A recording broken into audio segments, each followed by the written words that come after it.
Gets more cold this time of year. Sun is hidden far from here.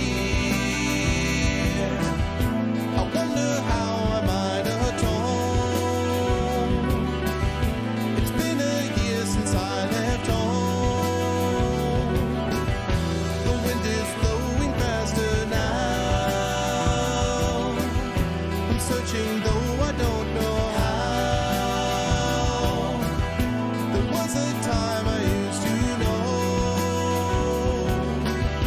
I lost my bearings long ago. And all this time, well, it's my imagination, my fading inspiration that dances in my mind, and it's a crime.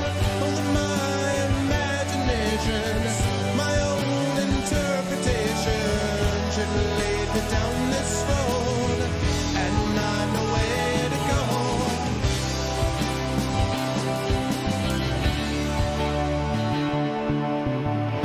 To find my travels as you can. Define those travels as you can. What's going on, everybody? Whatever you believe, I'm not your own. Welcome, Goglings, Gogorifics, Gog types. Welcome, everybody. You all that deep. Welcome to episode 237 of Pen and Pixels. I am your host, Arvin Eleron. This is the show that we do here every Tuesday from 4 to 7 p.m. Eastern, focusing on story and narrative in games. And we are going to be doing more work today with Blood and Wine. This was originally supposed to be a D&D stream. Excuse me, but hold on a second. I don't choke up a lung. Much better. Choking up a lung is not appreciated. So we were supposed to make this a D&D stream, but unfortunately one of our players had a schedule conflict that came up, and life happens. So all the players mutually agreed, along with myself, to push this back to next week. So it's still August. It still counts. We will still have gotten the D&D with GOG in during the month of August. So we will be back for you folks next week with that, which means today I am going to be moving on with the more of the Witcher 3 Blood and Wine, Witcher 3 Wild Hunt Blood and Wine, as I continue to move through that DLC, which I'm excited about because I've been having a lot of fun with it. Before I get there, just a couple of reminders. If you haven't done so already, please follow us here on GOG.com. Please subscribe to us here on GOG.com, because that all is money that is distributed amongst the streamers, and also which just helps demonstrate the overall support for the channel. and allows you to get custom emotes and sub badges and all that kind of good stuff here in the DRM free community. And please consider clicking through to all of our individual channels as well, because we have streams and Patreons and all that kind of good stuff over there also. Let me also say, as I do this, hello everyone, good to see you all. Let me also just extend my admiration and congratulations to the GOG team on an amazing GOG Games event. I was able to catch the end of that on Sunday. I was able to do not very much with it because I'm swamped with getting ready for the new semester coming up. It's starting early because of coronavirus and writing projects and a whole bunch of things. So I was not able to do anything myself other than, I think, add a couple of lame slogans for the teams. But I want to congratulate everyone who competed. It was great, and it was a great event. And I especially want to thank, congratulate people like Pyron Jade, our fearless leader, who helped spearhead this in the first place. I know that Pantsless Aaron did a ton of work. Excuse me, Fleos, Dizzy Plays, everyone who contributed and was a part of this in some particular or other, troubleshooting and all that stuff behind the scenes. It was a great event. Everyone had a lot of fun. And so, yeah, I was very, very impressed. So congratulations to my fellow GOG streamers. Well done. Nice job. Excuse me. I had something go down the wrong pipe while I was rushing to get ready for this. And so I'm still like, can you please stop coughing? And I think it was was it Rage Quit? I think it was Team Rage Quit that ended up winning, right? I think Rage Quit was first and they beat Team Head Desk was second, I think. And then it was Team Table Flip was third. Is that who it was? I believe we're right. I think it was Rage Quit won. Yeah. I think it was Rage Quit. So yeah, so congratulations to Table Flip was second. So yeah, congratulations to Rage Quit, which is, I mean, they already had the best name, so I mean there was that. But no, I was very very impressed. So congratulations to all those folks who did that wonderful stuff over the past weekend. And hopefully, those of you who might be new to the stream and new to the channel are like, wow, do these GOG people do cool things? Yes, we do. We do cool stuff all the time. Like, for example, Dungeons & Dragons, which you'll be able to see next week. Today, though, we're going to keep going with The Witcher 3 Wild Hunt. If I can ever get over coughing. We are going to continue today with The Witcher 3 Wild Hunt Blood and Wine. I have been loving these DLCs. They have been absolutely awesome. And yeah, and so we did a lot of work last time, actually. We actually fixed our house up, and we did a bunch of other stuff. So we're making some good progress on this. And yeah, the more I play this, the more I like The Witcher 3 overall. I've gone from thinking it was a good RPG that I enjoyed to, as I played through the DLCs, being increasingly delighted with it, where it's now becoming something that will actually stay with me over a long period of time. Like, it's not just the kind of thing I'm like, oh, that was pretty good, but I've actually come to the point where it's the kind of thing where I'm like, this was a really major role-playing event, you know, in the last 10-15 years of my streaming, etc. And I've really been enjoying this a lot. And yeah, so I think the time has come for us to get into it. Let us make it happen by heading over right now. Yeah, you had the most positively negative result. Team Ed does.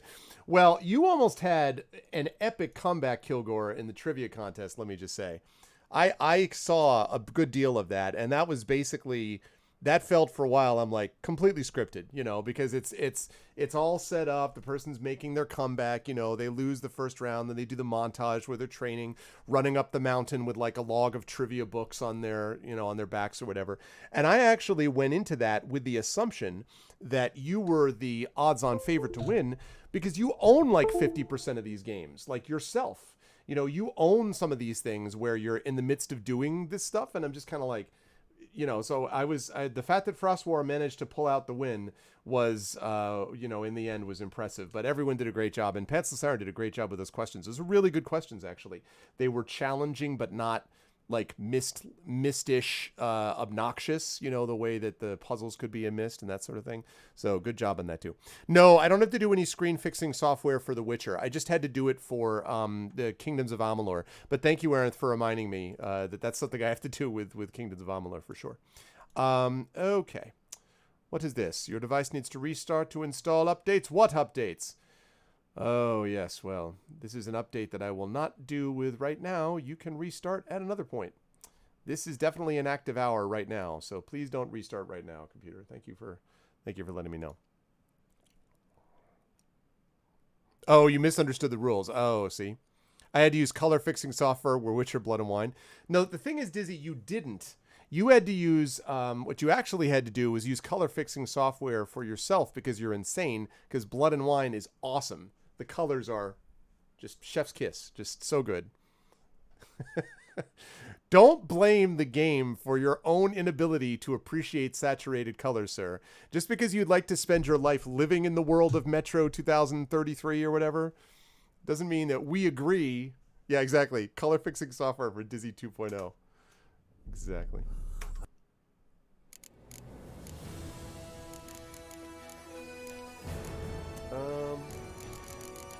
This might actually be... Okay, we're going to have to wait a second because this is my favorite music in all of The Witcher. You're just going to have to rock along with me, chat.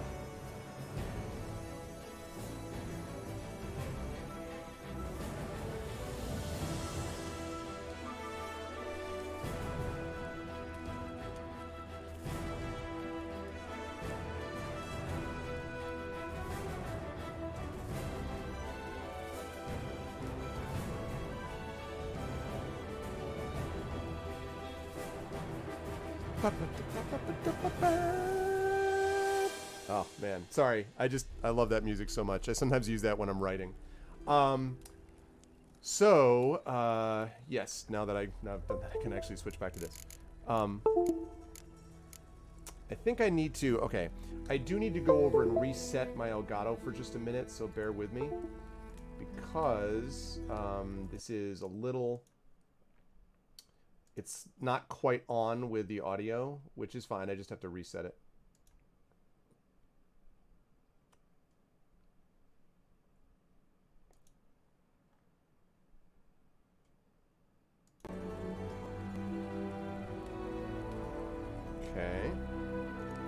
Should be good.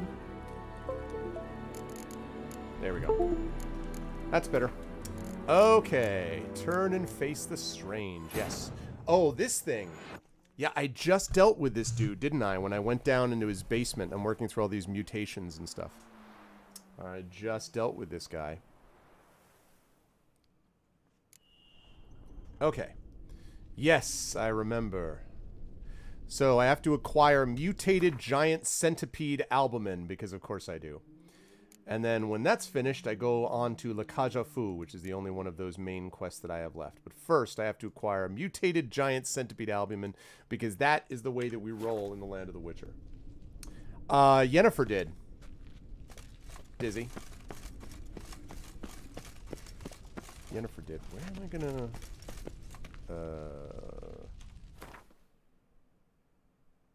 What? No. No, not there. Where do I get this centipede albumin? Well, since I clearly didn't manage to get it, since Yennefer didn't work out for me, I would rather have gotten it from Shani, frankly. Oh, wait. What the heck is that?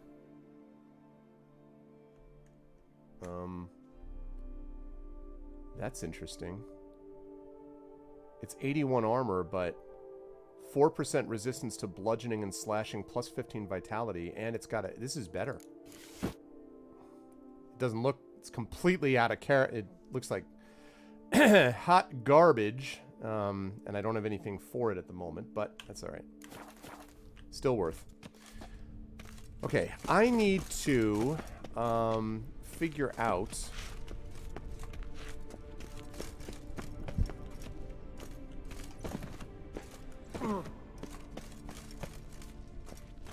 Do I go out this way?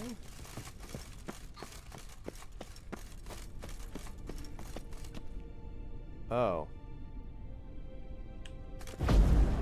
Wait, what? Is it just not a spot that I can go? How do I get out of here? Oh, do I have to go through that? Oh, okay. I have to go up through this way. Alright, we're all clear now. Ave Geralt. Yeah. It's the Victor's Wreath. Somebody wanted me to wear it. I'm going to guess it's Trishimat's. Because Trishimat's always wants him to wear silly things. Trishimat's favorite, of course, is this. And I don't... Yeah. Or I could wear this. Or this.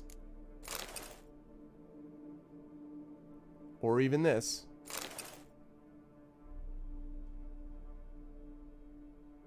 That's weird, and it's gonna skeeze me out. Yep. Yep. But I think we'll stick with this for now. Okay.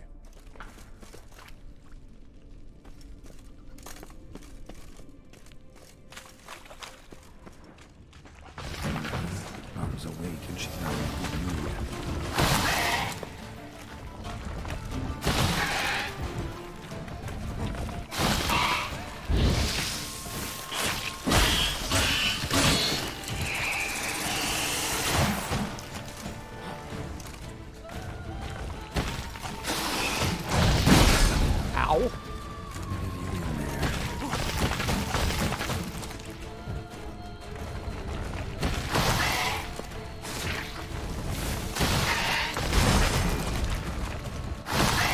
Put that shield up, damn it. Ow. That hurt.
one.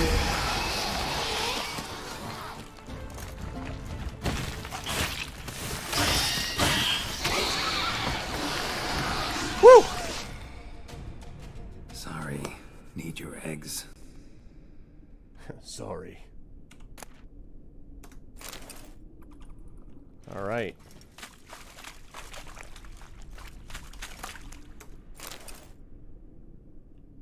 Okay, wait. Did I not?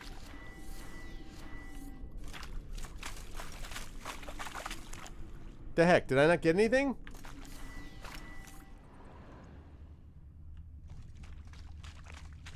Am I gonna fight more of you? I thought I did the job. I thought I made it. I'll be coming to high on D for La Cage aux Folles. I hope so too.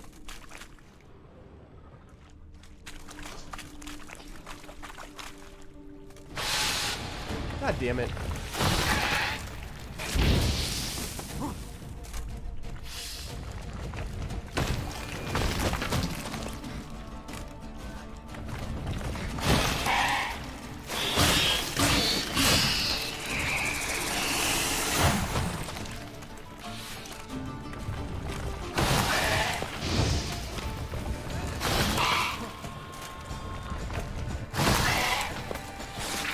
Come on.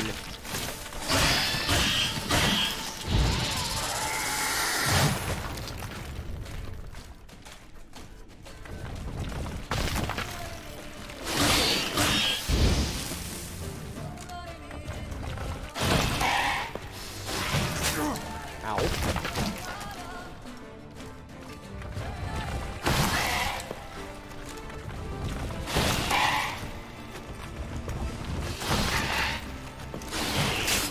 Ow.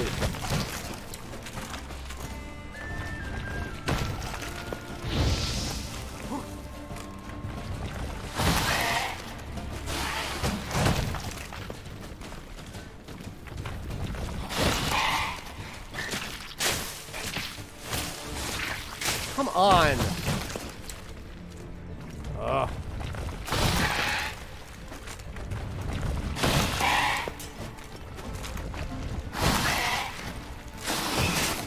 Dude, seriously?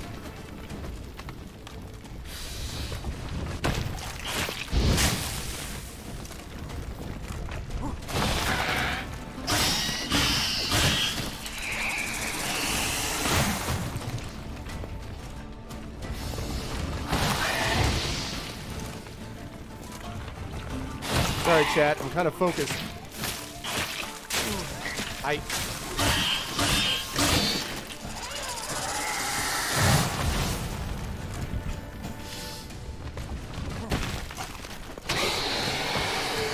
Jeez. Woo!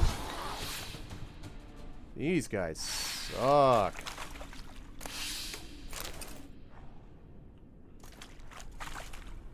Man. Wow. They're like all over the place. See if you don't want my tactics. Oh, can I break this down from here?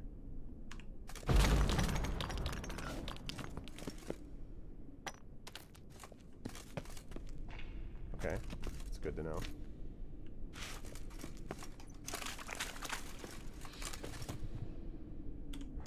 All right.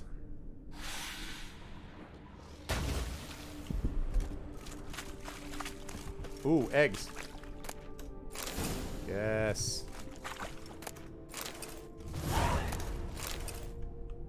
Nice. Alright, place the mutated giant centipede albumin in Professor Moreau's contraption and start the machinery. Okay. What a lovely place to work down here. Okay.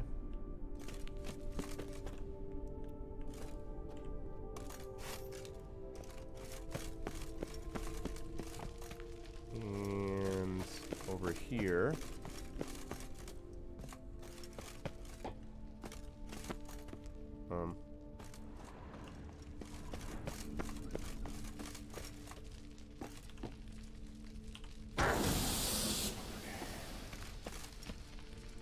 Get undressed and activate it? Oh. Alright, lovely. Well.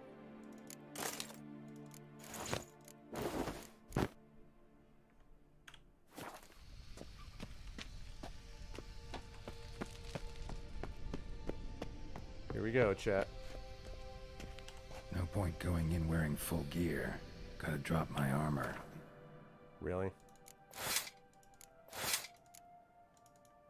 Still gonna wear the wreath though. My weapons.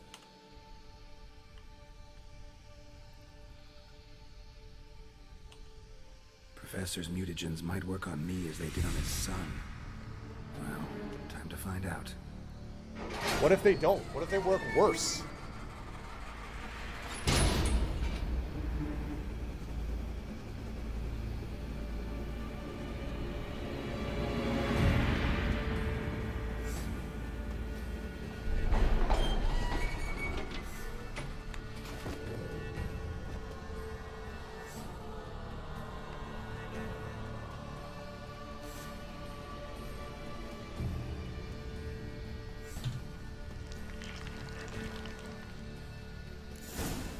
You've unlocked the mutation system. Mutations let you gain new capabilities, increasing your advantage over normal men and giving you an added edge in killing monsters. To learn more, open the character panel. Alright, I'll do that. First of all, I'm going to put on armor. There you go. That's the outfit I want right there. No. This. Gloves. Crossbow. Eldrivia's sword. And Dahlia, the other silver sword. Okay. And...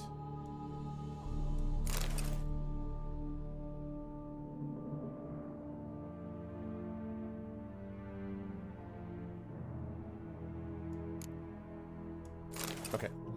So, yeah, I guess we'll see what happens, huh? Okay. So now let's take a look at the character.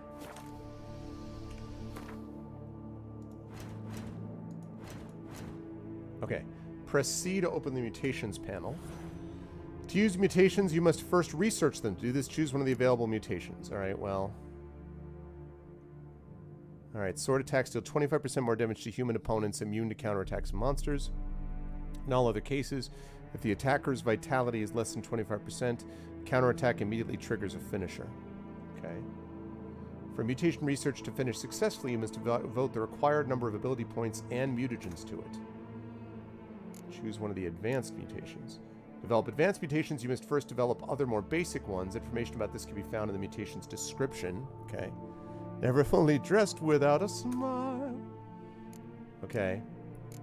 So let's see. I love these. Science can deal critical hit.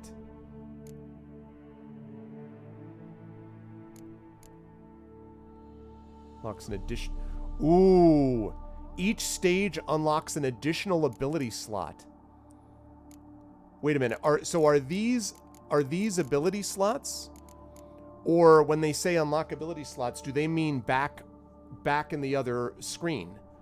Because, man, could I use more ability slots. Is that what that means? I need to research mutations first, but...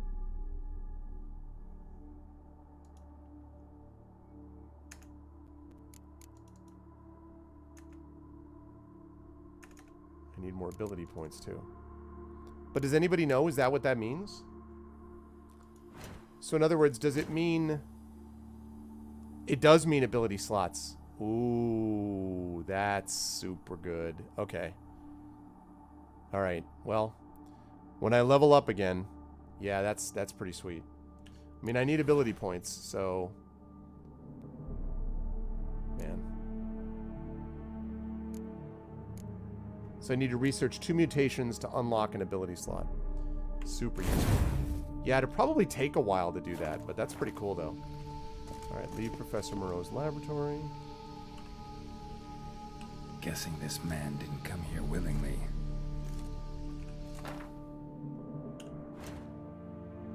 Okay, leave Professor Moreau's laboratory. How much you want to bet I'm not going to make it out of here just normally?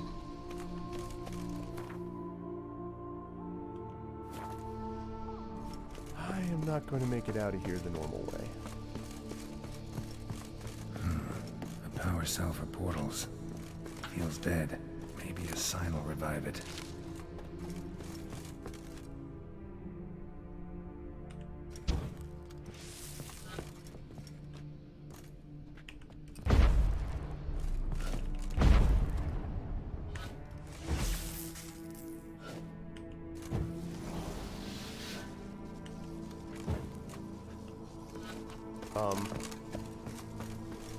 Okay, I just used every sign.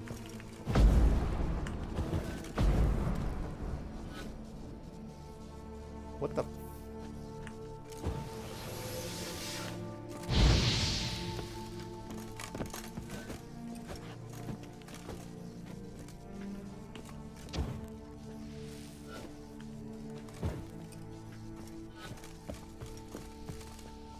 Am I like... Oh, unless they mean here. They mean here. My bad.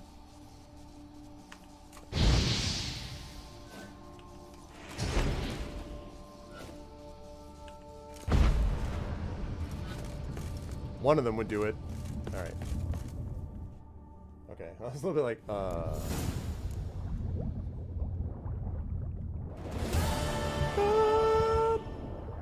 Alright.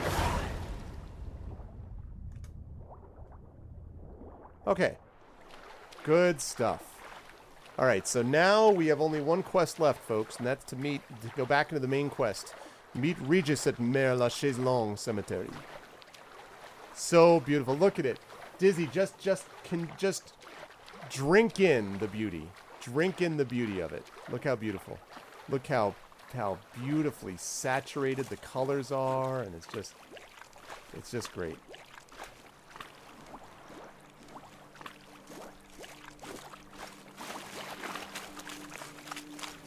Why don't you all just get off my back?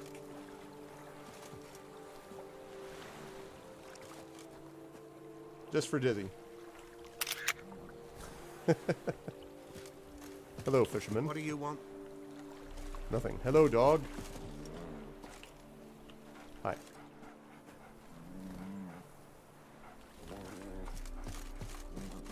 Even a horse drops it. Exactly, Pergy. It burns us. He did, sort of. The constant gallop. Go, You could say. go.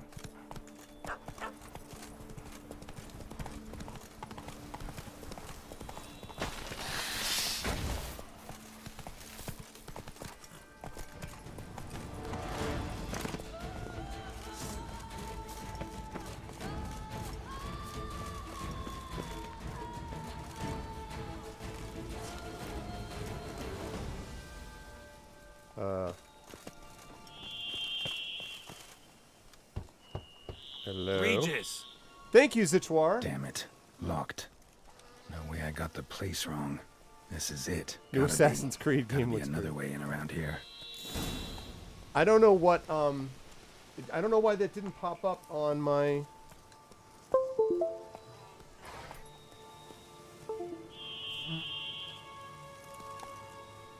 Oh, because I had the GOG alerts muted. That's why. That's not very useful. Sorry about that, Zitoir. I didn't know that happened because it wasn't, the audio did not pop up on my screen. My apologies. Welcome back. Thanks for the Twitch Prime sub. And yeah, I'm glad you like our new Assassin's Creed game. It's great.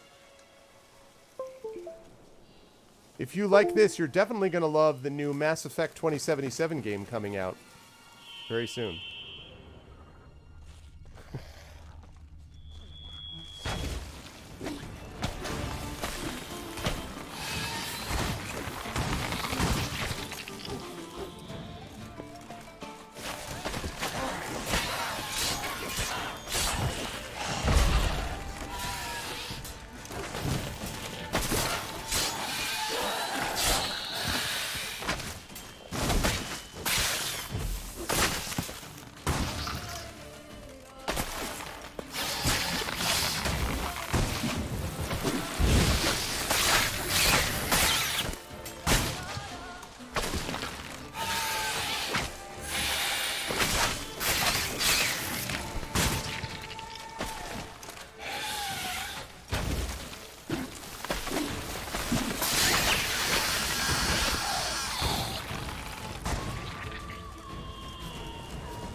Whoa, that guy.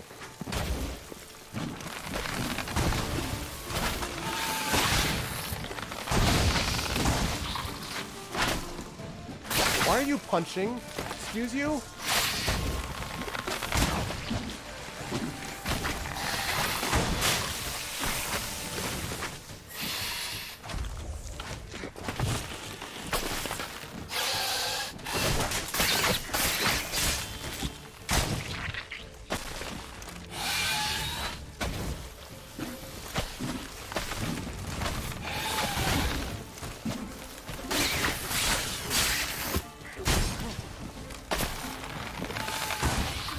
problem.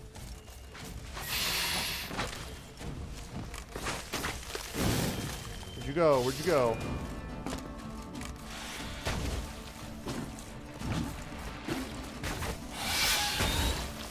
How many of these things are there?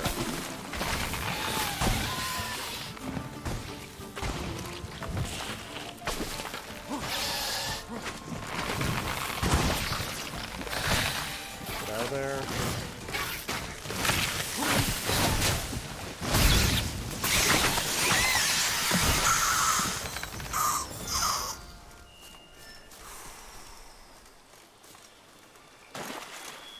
This was an interesting fight.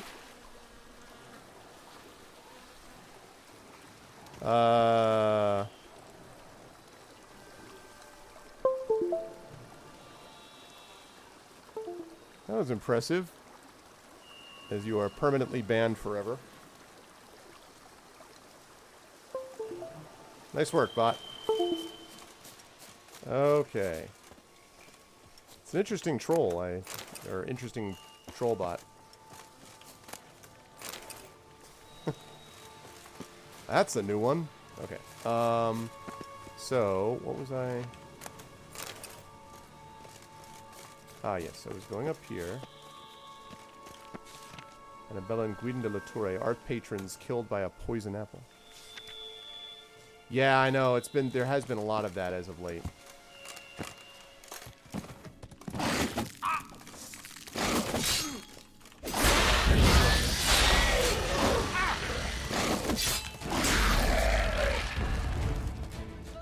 Kikimor workers.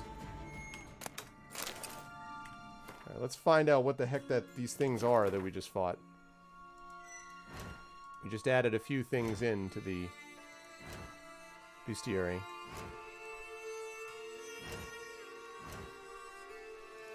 Alright, cursed ones.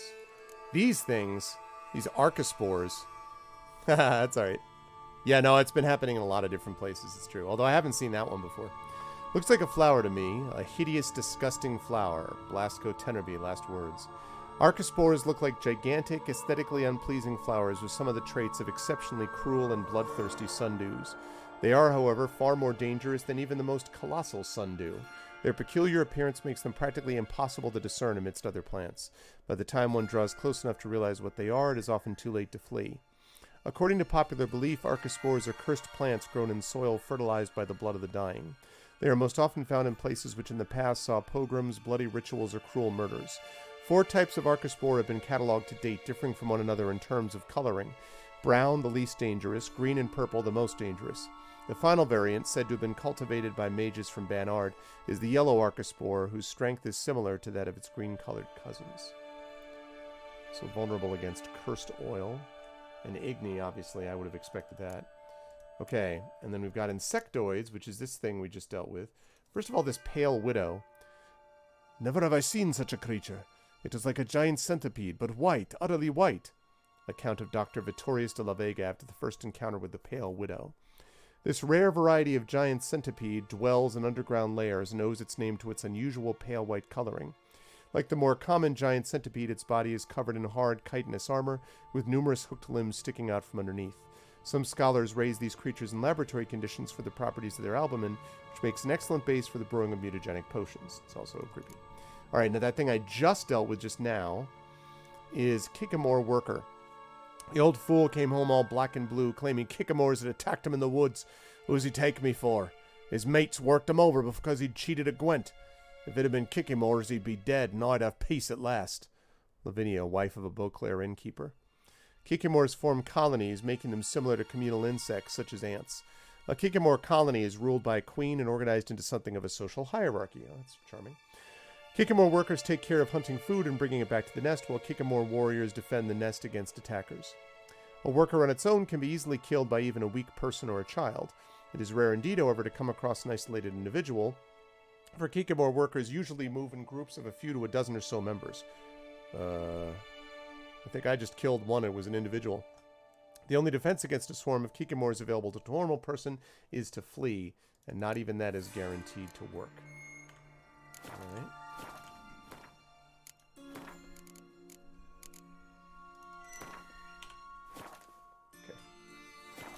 On we go. Viking Wars.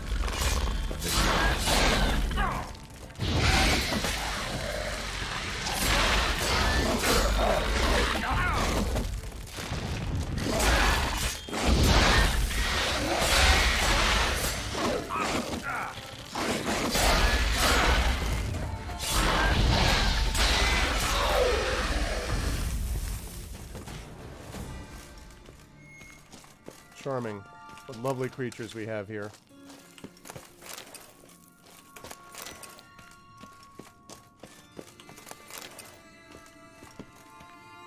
Kikimor. Kikimor. Kikimor. Yeah, I know. I was just thinking that too. I saw a couple and I'm like, welp. That was predictable, wasn't it?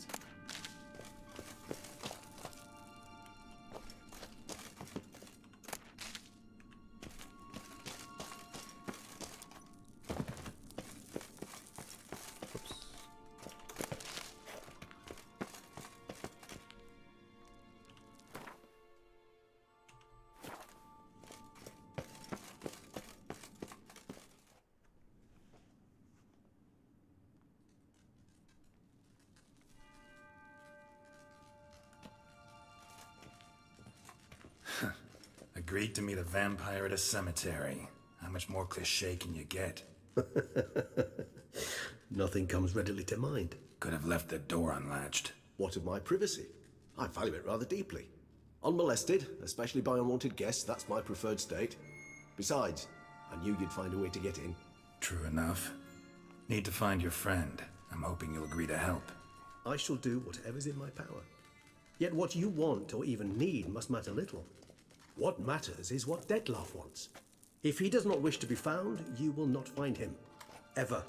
End of story. Come on. Gotta be some way.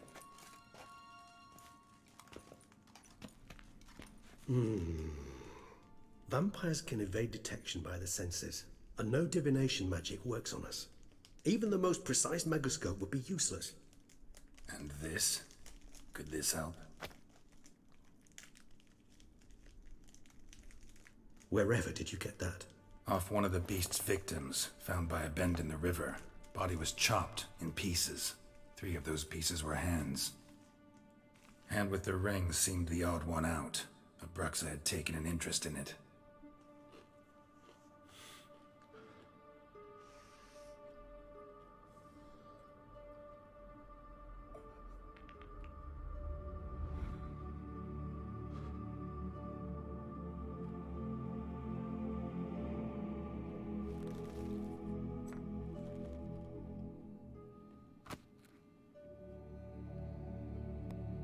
It's Dettlaff's hand, without a doubt. It will do splendidly. It's Dettlaff's hand? Ring's pretty intriguing. Made of no metal I've ever seen. And the ornamentation. It comes from our home, where we lived before the conjunction of spheres. It's actually mine. I received it from a dear old friend. You might call him a humanist. He saw us vampires as guests here. Guests who owe their hosts, meaning you humans and the elder races, respect. Respect? Meaning not to treat us like cattle to be slaughtered for food? Precisely. And the reason why I, in turn, gave it to Dettlaff. To remind him of the ideals my old friend championed. The hand. What do you plan to do with it? You've heard of Kovinaris' theory of tissue memory retention. Rings a distant bell. Read about it in Alchemia Oblitera. There's a copy of Kaer Morhen, tattered, nearly disintegrated. But if memory serves, Kovinaris never managed to prove it worked. He did prove it, just never managed to publish his findings. He and I corresponded, you see, after we became friends. Thus, I know he completed his research and performed the first tests. All right. It's complicated, so without delving into details, it is possible to use any piece of tissue to reconstruct what a whole body experienced. Yes, indeed, How's it Smoke work? Lice and Death. We need any special equipment? We must brew a decoction which Kovinaris gave a rather poetic name, resonance. Once imbibed, it sends one into a trance similar to that induced by narcotics. This triggers visions of events linked to strong emotions experienced by the tissue's owner. Picture it as dreaming a fragment of someone's life. Any More chance Assassin's we Creed. might see what Deadloff was doing just before he lost his hand? Indeed. Though I also hope resonance will reveal the location of Dettloff's hideout. Can't you just summon Deadloff? You're both hired vampires. There's gotta be a way. If I'm to be entirely candid, there is indeed one. But believe me, we will be better off never availing ourselves of it. It is a last resort. Absolutely. Last resort? The hell? Why? There is a being who can summon Dettloff. Possesses the authority, even the power, to force him not to O'Grim, appear is in a it? given place. Or O'Dim, The is very it? act of contacting this being, well, it's akin to walking a slack line extended over a chasm filled with molten lava. An exercise as perilous to me as it would be to you. A risk I'm unwilling to take. I beg you, let's do it my way. It will be both quicker and easier. Covenarius spent half his life proving his theory. Wild guess. Making a dose of resonance won't be easy. You guessed correctly.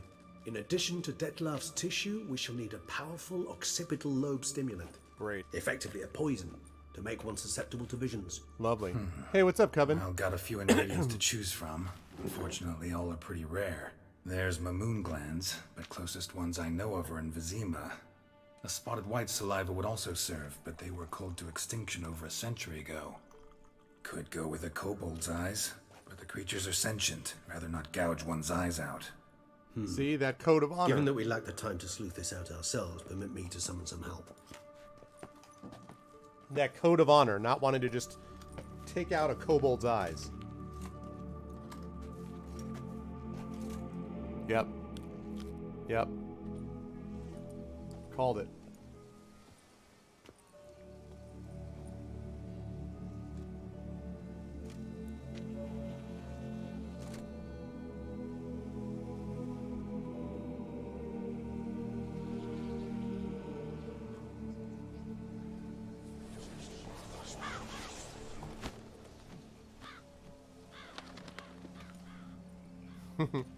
Yep. What was that? A raven? Rather a common sight at this latitude. Very intelligent fowl. I asked him to look for the creatures you mentioned, him and his brethren. Perhaps they'll find one in the area, and I would hazard that a flock of ravens will spy any said creature faster than a solitary witcher would. With all due respect to your skills, my friend. It will take them some time, nonetheless, so perhaps you'd care for a snifter of mandrake.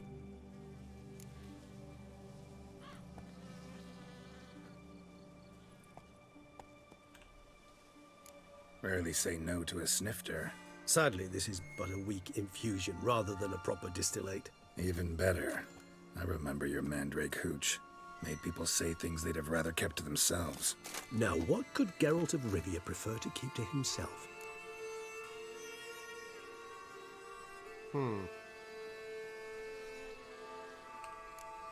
Everyone's got some secret. I agree wholeheartedly. I also believe it wise at times to share one's secrets. Yeah. Unburden oneself to those one can trust. You don't like it, Coven? Is your He's the victor. sophisticated way of asking me if I trust you? I prefer almost always to ask you directly. It seems a test of intelligence, one you just passed. Maybe you should go first. Reveal one of your secrets. After all, you vampires lead very interesting lives. Anything in particular interest you? What's it like to regenerate? Always fascinated me the way vampires can regenerate. A hand growing back is one thing, but Dettloff recreating you out of a wet smear? Something else entirely. A difficult and laborious process, but one that's possible, as my presence proves. But I've heard you too had quite the adventure. They say you lost your memory. For a bit, but Triss helped me get it back. Actually, pretty damn lucky I only had amnesia. Yes, you humans are rather buggered in those terms. To strip you of life is, well, it's just plain easy. I've always pitied you in that regard. We vampires are much harder nuts to crack. If a member of another race kills one of us, we can be reborn with a living higher vampire's help. However, if one of our own strikes the deadly blow, death is permanent. There can be no rebirth. One of the chief reasons why vampires long ago swore never to fight one another. Interesting. How's it like handling abstinence? Got a new life, a new body. That give you a new start? Blank slate? Starting all anew is a very broad concept. What exactly do you mean? Yeah. Your blood addiction, say. Wondering if your body's the same, if it still remembers. Maybe if you drank now, you wouldn't get hooked. All addictions are a form of slavery. Re-addiction's not a risk I'm willing to take, just to test a hypothesis about corporeal regeneration and whether propensities carry over. Fair enough. Curiosity, that's all. Sorry. Not to worry, Geralt. Curiosity is a natural reaction under the circumstances, apart from which I've always valued that trait in you. What's it like being dead? Gotta ask you the big question. One everyone wonders about.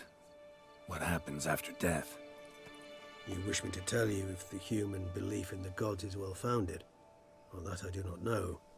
We vampires differ exceedingly from you humans. Our matter, that of which we are composed, can exist without form. We require neither a heart, nor a brain, nor air to breathe. But were you dead? As humans understand death, yes. Feel anything? Understand anything? It's rather hard to explain. I felt something very unsettling. Something I cannot even name, for I did no reasoning. Only after rebirth did I begin to understand that what I had felt was cold and unimaginable fear. If not for Dettlaff, I might have drowned in an eternity of icy terror. Can't have been alive then. Sheesh, experience like that must be vicious. Indeed, it's hard to compare to anything I know. Yet you are aware we don't see death as you do. The way you cling to life, we find it entirely peculiar. You are mortals, ergo it's a foregone conclusion. You will die. It's but a question of time. Thus, I often find myself wondering why you try so very hard. To die at 20 years, 40, even 100, what's the difference? They're all but the blink of an eye. Depends on your point of view. Man who's got 1,000,000 crowns to spend can't possibly understand one who's only got 20. Very true. One's outlook can indeed change much. So what have you been doing? Curious what you did after you were reborn. As I'm sure you can surmise, at first I was thoroughly absorbed with recovering. As it is, I've still not recovered completely. Yeah. Yet I was so weak the first year that I could not stand nor move on my own. Dettlaff bore my weakness bravely, showed great patience. If not for him, I wouldn't be here, and I'd have regenerated far slower. Once I could at last stand unassisted, I set off for Bruges, for my one-time home of Dillingen. There I led the peaceful life of a rural healer and surgeon, enjoying my neighbours' respect and, in fact, constituting the exact opposite of the monstrous vampire the populace imagines. Neat. Bruges, you say? Rebirth make you sentimental? Perhaps a dash. But what of you? Where have you been? Ever find your Cyrilla? I sure did. Please consult Pen and Pixels for Back then. Yeah. But we parted again soon after. And when the time was ripe, she came back. Defeated the Wild Hunt together. Ooh. Seems I certainly missed quite a bit while I was absent. True enough. But it's a conversation we'll have another time. Need to know more about you now. All right.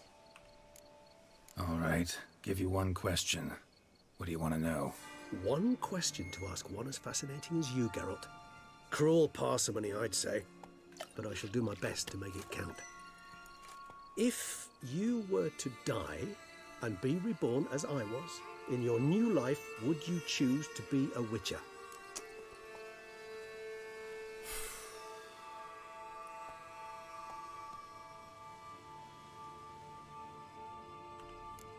That's what interests you most? Whether I'd like to be a Witcher again? Many things interest me, but we've not much time left. Please answer. Never chose to be a Witcher. Fate chose for me. Had it been my choice, I'd have picked a different profession. A profession where I wouldn't have to risk my life every minute of every day. Maybe even one that had earned me some respect. Thank you for being honest. Honesty is an attribute of the truly brave, and thus a privilege of the very few. Still no sign of your winged friend. Sure it understood what you wanted? Dead certain. Let's wait a bit longer. It'll return soon, don't doubt that for a moment.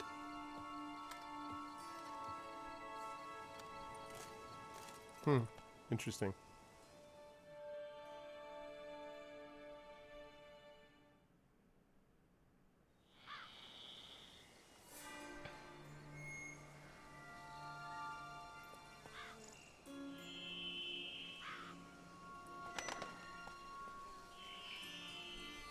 Ever vigilant, even in his sleep.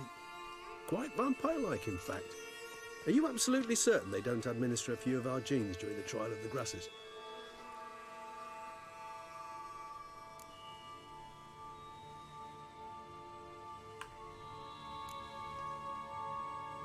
Appreciate the compliment. Got something for me? You were right. No kobolds or mamoons for miles around. Knew it. Allow me to finish. You see, there's this spotted white. Spotted white. Haunts an abandoned residence in the Caraberta woods. Impossible. My brethren hunted down every last spotted white before I was born. Then it seems you must revise your knowledge of spotted whites. For somehow this one managed to survive your brethren's onslaught. It seems I know this home it haunts. Recall a tale about it. Locals believe the place cursed.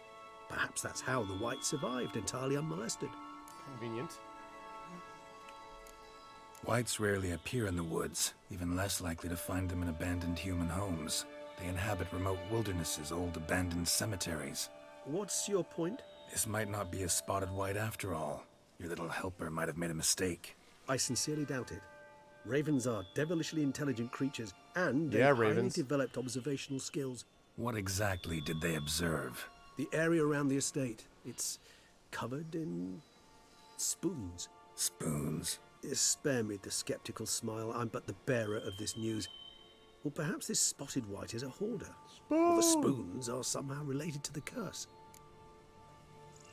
Speaking of curse, Know anything else about I've this only curse? seen a little bit I of the don't recall one much in episode, particular. so I can't Really say don't is it the attach only... much importance to such things. It was mentioned to me as an anecdote, no more.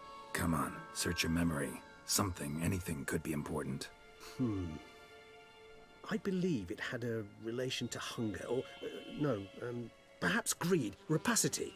Someone was punished for something. Textbook definition of a curse, pretty much. Sorry, Geralt. I try not to clutter my mind with the details of every You far-fetched would, tale Kevin. I happen to hear. What are your thoughts? A specimen of a species thought long extinct. And a curse. In one place. That a coincidence? Or are they related? Ah, professional curiosity. Personally, I've nothing against you delving into this dilemma, but please remember we need the white's saliva. Nothing beyond that. Let's do this. Start making your decoction while I go get some saliva from that white. Uses it in its brews. Do you imagine the white will simply sell you some? Worst case scenario, I'll bring you its salivary glands. They ought to do as well. For a moment there, I imagined you asking the white to spit into a vial. Quite amusing as a thought, but the salivary glands will do fine indeed. So, see you later. Yes, till later. I shall start by perusing some tomes. Tomes? Thought you were gonna make this decoction. We require one last ingredient. Alas, obtaining it could prove a trifle toilsome. Thus, I hope to identify a suitable alternative. All right. Good luck. And to you, my friend. All right. 450 with the experience. Emil Regis Rohel Terzi of Godefroy. La Cage à Faux. Read the bestiary to learn more about spotted whites. Well, obviously I'm going to do that because I'm going to get experience points from it. Plus I'm going to be fighting this spotted white. So of course I'm going to find out more about it.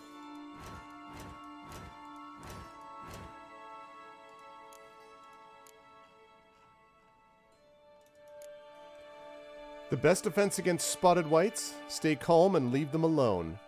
fragment of a treatise on spotted whites by Roderick Gilligan. Spotted whites were a subspecies of white which the Witchers drove to extinction.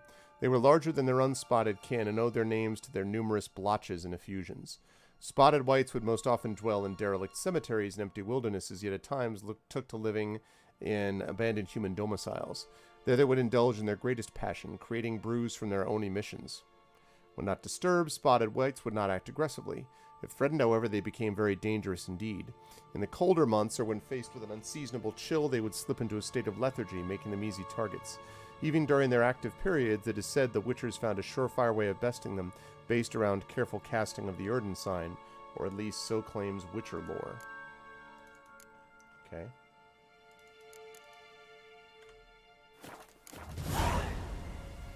Easy 100 points. Yeah, I was thinking the same thing, Coven. Igni is my wheelhouse. Okay. So. How far away is this lair? Ooh, it is quite a ways. Alright. Wow.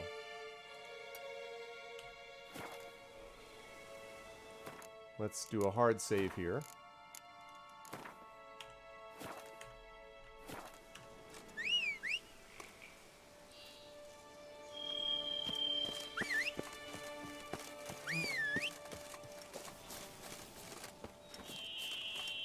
Alright, Roach.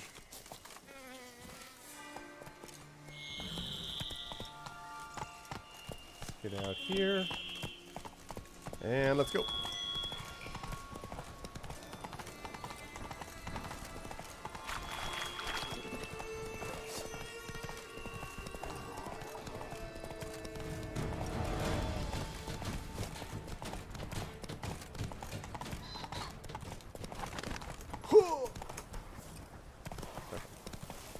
Excuse me, pardon me.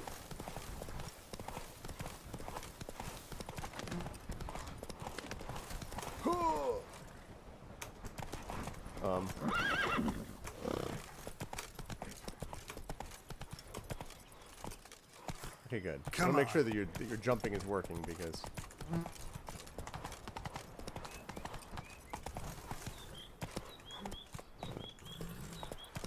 So graceful. Yeah, horses can't cross running water, exactly. Well, listen, as we know from, if any of you have ever played Batman Arkham City, just going into the water immediately destroys Batman. So, I mean, I bet you didn't realize that that was one of his great, you know, weaknesses. Just insta-death from water.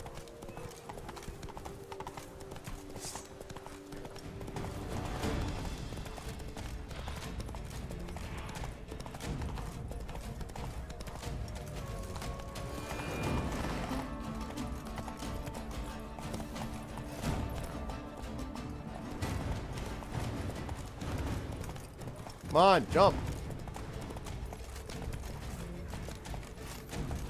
There we go.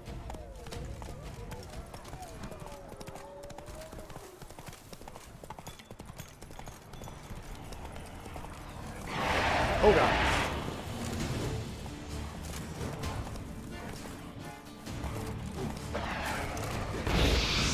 Our guests never exit.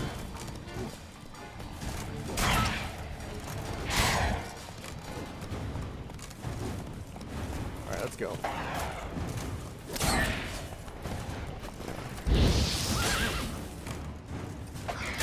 Ow.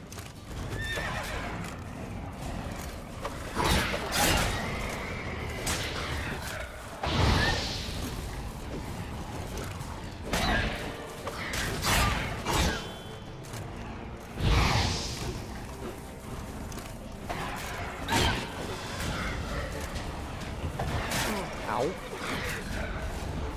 Whoops.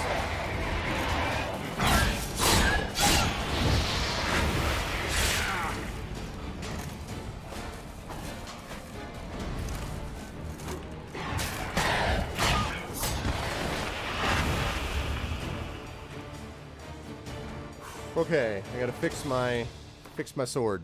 My sword is damaged. Alvin. Oh wow, yeah. All right, 47%.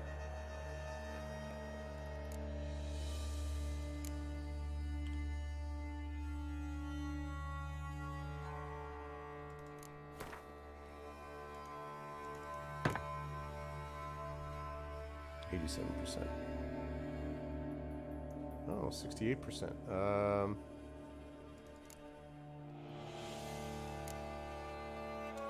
Said. Alright, that's repaired. That's fine. 67%. These boots are a little low.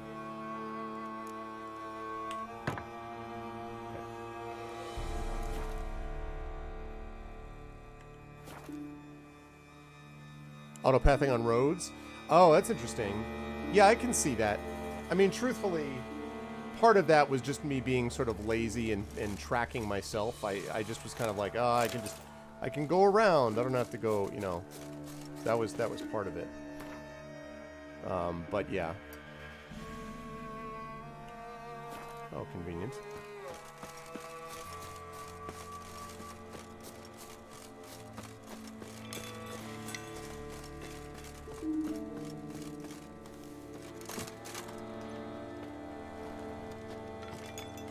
Strange. Get a sense that the spoons are beating out some kind of rhythm, a message, trying to tell me something. Spoon! Alright, first of all, go away. Look for the White's lair.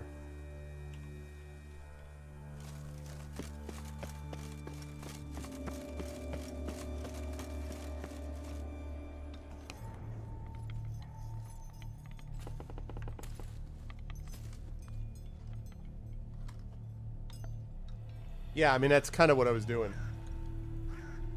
None shall sit and dine with you at your table.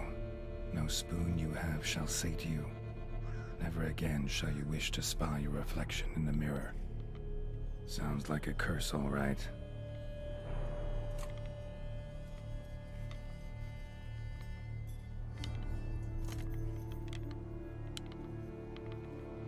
Somebody's clearly obsessed. Regis mentioned the place might be cursed. Can't be a coincidence. Need to look around. Okay. Yeah, I was gonna say, there's got a lot of curses going on here. The pigsty. Need to search it thoroughly. Find a way to collect some White saliva.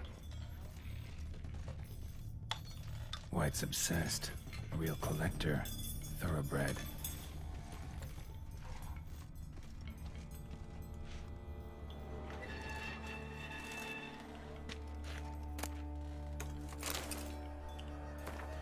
For a few days now, I've been having dizzy spells. I've never experienced anything like this before. If it carries on, although I can't stand witchcraft and sorcery, I'll have to visit an herbalist. The dizziness has not gone away.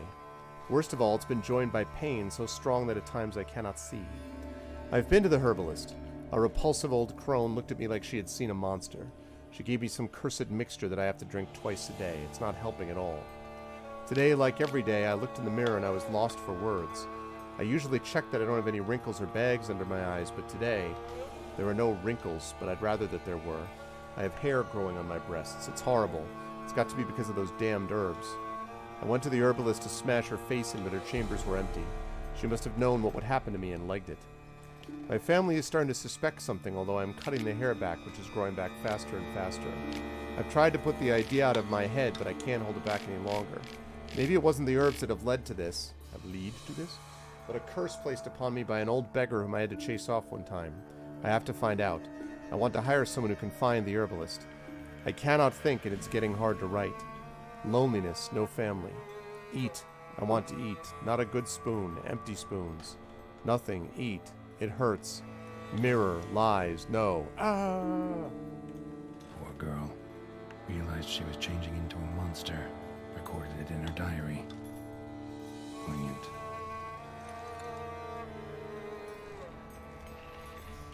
Spoon's incredible. The craftsmanship. Must have graced a rich man's table. Okay.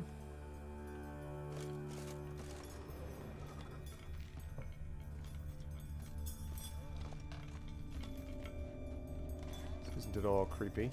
No spoon you have shall say to you. Whatever lives here treated that literally. Still searching for the right spoon. Spoon key! Key. Sophisticated crafting. Tag bears a description. White's a true collector. Spoontaneous profits? This certifies the item up for auction. An antique spoon key forged at the Christofferson and Sons workshop in 1210. Belongs to Smiggle Circus, owner of the Pheasantry. Wait a minute.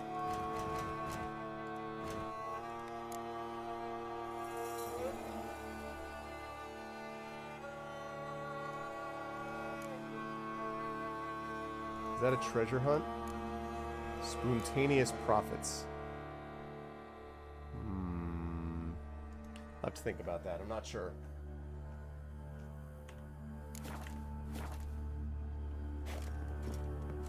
Smailgull Circus.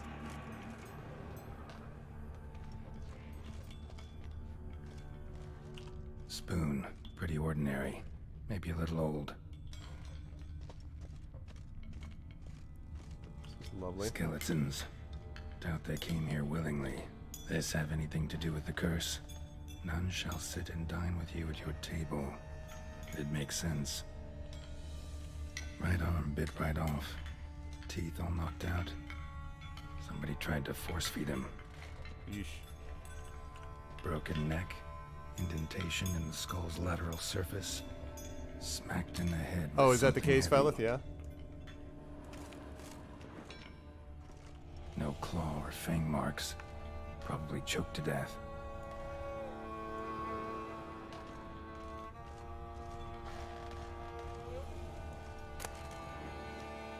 A lot of spoon. Metal spoon, not on spoon, spoon, wooden spoon. Dear Master Levasseur, I know you trek outlaws for pay. I have an unusual assignment for you. No doubt you wonder why I've drawn you out here and why we cannot meet in person. You see, in my present situation, any kind of meeting is very risky. Not so much for me as for the person with whom I meet, for I am afflicted by a curse, or, as I hope and why I've turned to you, the side effects of medicine given to me some time ago by an herbalist. Thank you, Harry Soldier 84. Welcome to the DRM Free Community. Soon after I visited this herbalist, she disappeared without trace. I desperately wish to understand my illness, so I wish to hire you to find her. When you do, learn as much from her as you can about the medicine she gave me. If my suffering is a result of her wickedness, then make her provide an antidote. I assure you I have ample wealth and reward you with no small part of it for your services. If it turns out my suffering is not the fault of the herbalist, please let her go. I will then have a different task for you, because this shall mean I am afflicted by a terrible curse which only the gods can cure. I believe it was cast upon me by a certain beggar who came by the manor while I was hosting a soiree for a few friends. If you can find that vagrant, I will pay you double. Sadly, all I remember of him is that he sold mirrors. Our boy, Master Mirror. If anyone thought we were not going to be able to deal with O'Dim, Gaunter O'Dim. Man, I already took care of this clown. I am aware this is not much aid for your hunt, yet I trust in your considerable talents and wish you the best of luck. Marlene de Trustamara. Okay. Woman's name scratched into this wooden spoon. Romantic.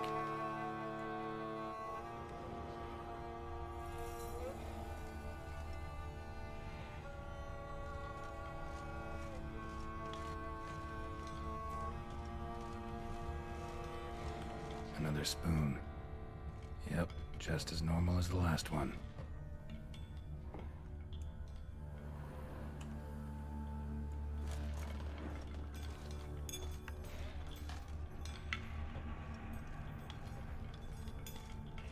Yep. Saw that coming.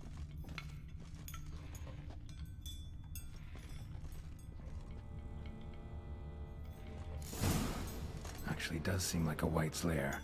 Bit atypical, but still. Cauldron should be somewhere around here. Thank you, Axiomatic Human. White's obsessed. A real collector. Thoroughbred. I already used that one. Welcome to the DRM Free Community. Ooh. Gold spoon, not on spoon. I'm not going to touch any spoons.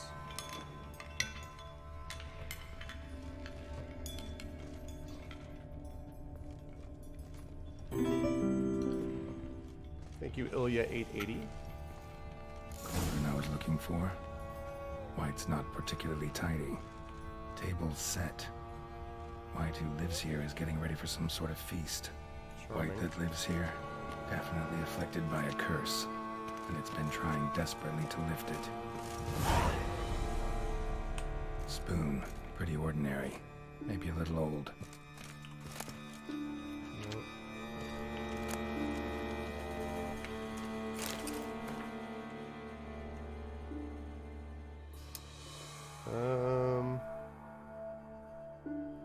I can take this. I'm going to sell it. I can see, can already feel Rhiannon being like, what are you doing? Cauldron's empty, unfortunately. We just need some brew. Afraid he won't get that. No choice but to hide and wait for the saliva glands and their bearer. Need a spot that'll let me observe the cauldron. Hide in a place with a good view of the cauldron.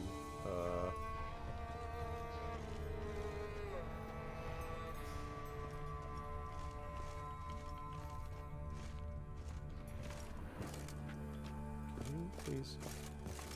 Another spoon. Yep, just as normal as the last one. There we go.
Not gonna hurt you.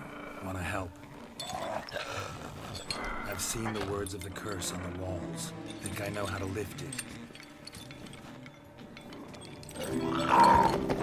Easy. Haha, it's true.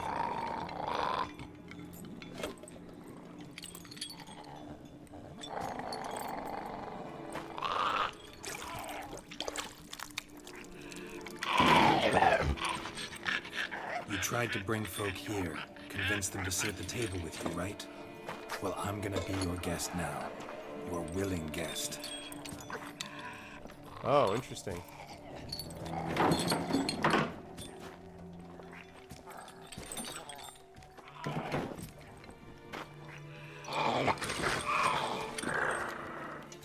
Just need a bit for Regis. And now we'll tend to you.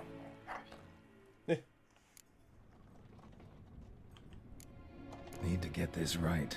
Words of the curse were, none shall sit and dine with you at your table. No spoon you have shall sate you. Never again shall you wish to spy your reflection in the mirror.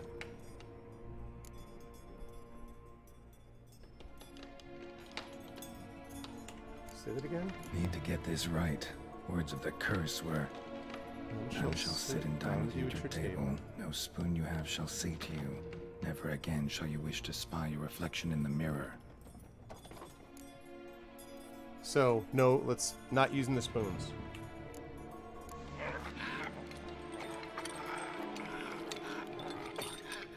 We can't use spoons. No, that won't work. You've been looking for a spoon that would feed you, but there's no such spoon.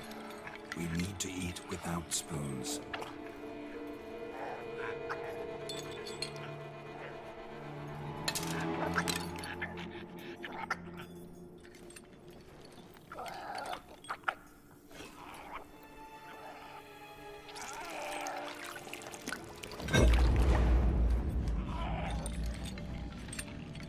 Open your eyes. You need to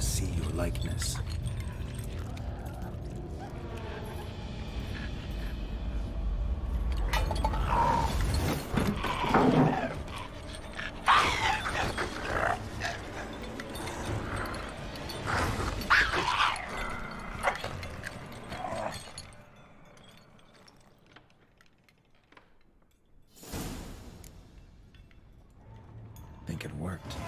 Just not quite like I expected. Need to see what happened to the white. Won't be hard to find given its stench. Interesting. 1,000 points. All right, before we do any of that, we're going to double check this. So,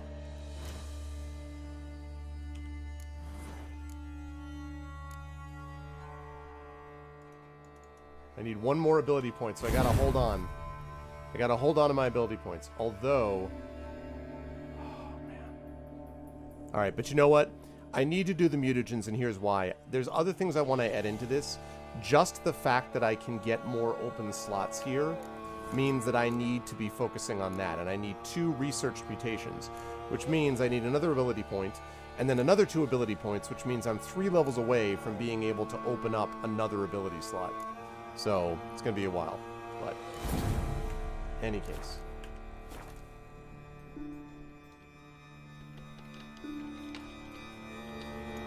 Oh, is there?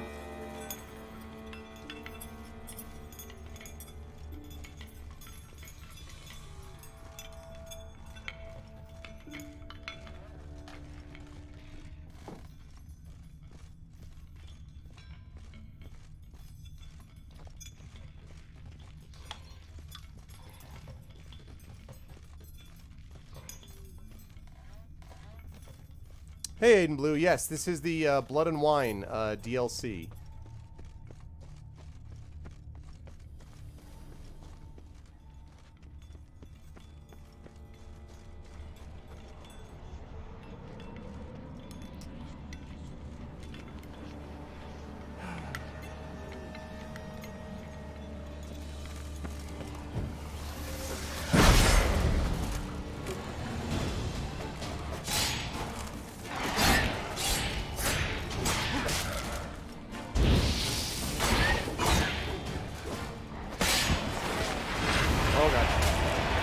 I see you, I see you.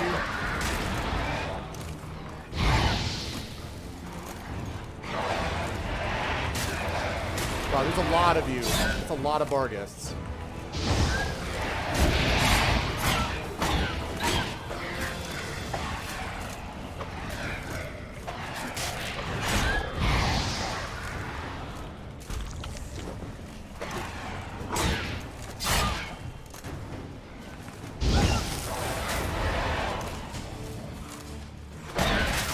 Ow.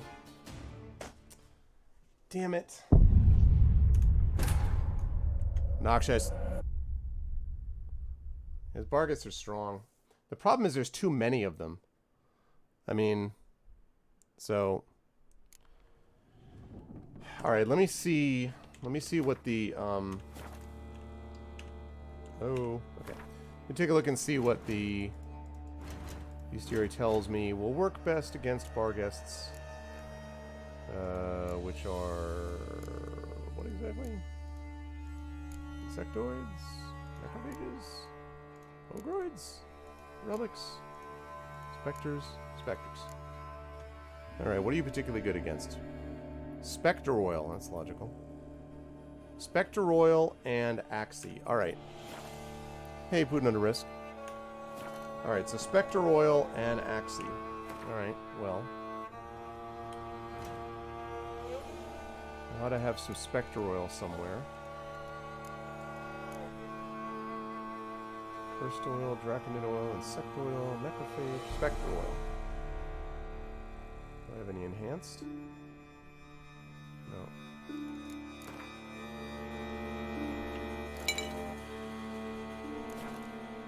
Okay.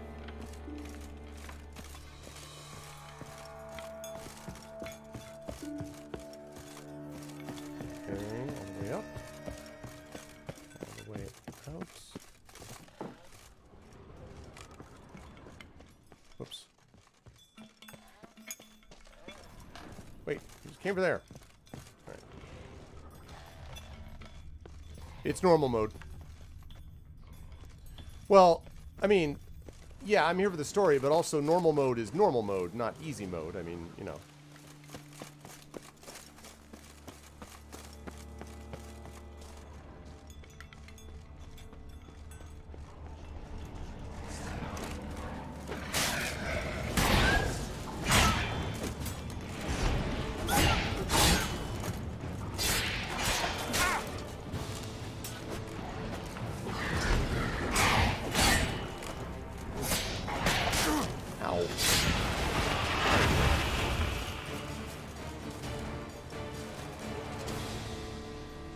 Interesting. There's one down here.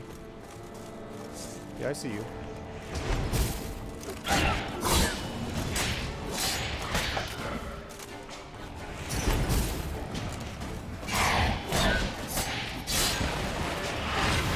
Much better. Much better. You played on hard mode from the starts? Yeah, no, I almost never play anything in... I always play it right in normal. My general theory is that normal mode is where they were... normal mode is where they basically balance the game for the most number of players, or for the most number of people. So my feeling is always that that pretty much is where the default difficulty is going to be the best balanced, usually.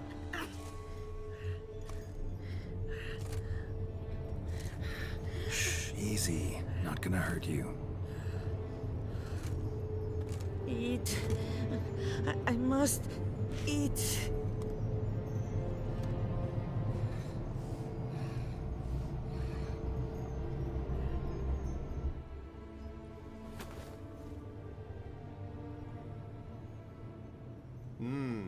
I'll take you someplace safe. Oh, for sure.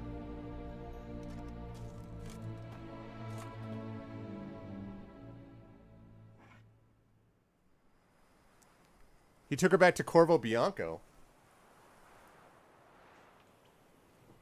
So I took her by the hand and led her here. Seemed the only sensible place for her. You did the right thing, sir. She should recover quickly here. Don't worry, sir. I shall see to everything. She is safe here and in good hands. She'll soon be back on her feet. Might actually take a while. She hadn't eaten anything in over 100 years when I found her. Horrid. Whatever brought this about?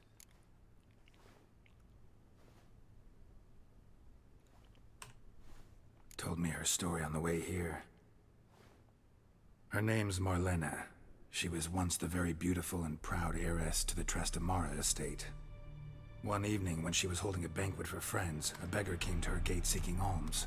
He had a bowl and a spoon with him. He sat outside her fence and waited. I've heard of the custom. An ancient rite of hospitality that obliges one to give food and drink to such a guest lest he depart hungry. To neglect the custom is to bring great misfortune down upon oneself. I'd say that worked Marlena out. didn't care a whit for the old customs. She drove the man off, saying she'd rather feed the leftovers from her feast to her dogs than to give the beggar anything. Why does anyone The do beggar that in then this broke world? his spoon, cast a curse.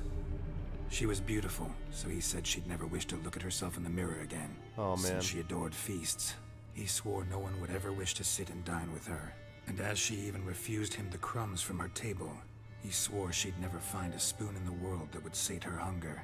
A harsh punishment. I imagine lifting the curse was hardly simple. Yeah. Curses are tricky. They play on irony. Always gotta figure out what the catch is. Marlena had spent decades looking for a way to lift it. Transformed into a wight, she stole spoons and lured folk into her home, trying each time to get them to dine with her. Didn't work. So what did? Someone had to sit down and share a meal with her, of their own free will. They had to eat without using spoons, and make her look at her reflection. That's it? That was all it required? Simplest solutions are sometimes the last that come to mind. Besides, when you're a wight, it's pretty damn hard to find willing human company for a feast. I imagine so. But most importantly, it is now over. Please, don't worry. She will be in good hands here.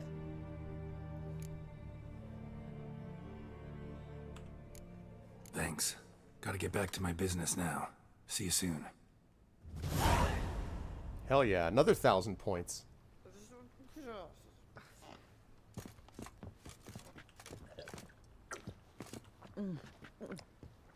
Tasty. So wonderful. Thank you. Yeah, I mean, I feel like in a world where, like... I don't fully understand this. In a world where you know this stuff can happen, why would you ever turn anyone away and go, get out of here, stupid beggar? Who would do that? I mean, am I just... Hello?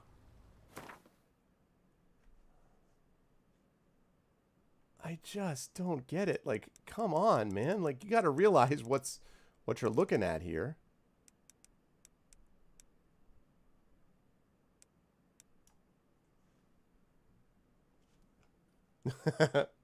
You ever turn into a white because of it? Right. That's well said, Bachhoffel. Atheists in a world where gods throw stones at the windows of atheists. But even if you were an atheist, you believe in like fate and you know that monsters exist here and everything, you know, like I don't know. It's bizarre to me. Anyway, that was good. Success. Now we go and see this guy, see Regis, and it should put us in good position for, where the hell is Regis? Ah, yes. That'll put us in good position for finishing, whoa, what? Okay, there we go. In good position for getting up another level, which will allow us, at that point, once I have that new level, that will allow me to go to research one of those mutagens, one of those mutations. So. Right. Will she be kind and generous? Exactly, Trish. Yeah, it's interesting, Wushio. If you may be right about that. It may be because we encounter these so often that we just thereby automatically assume that, like, we encounter them so often in this game that we're like, why would anyone do this? But maybe it's like, that's because we're following around a Witcher, right?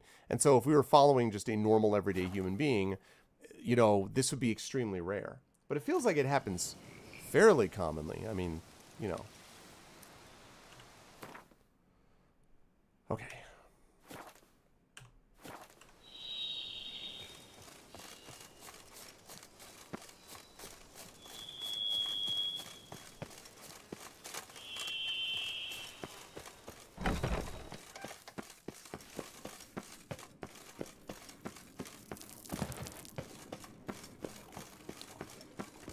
Wait, what?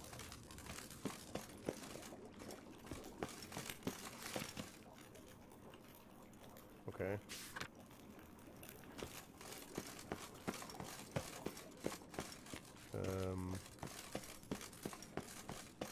Maybe it's up this way.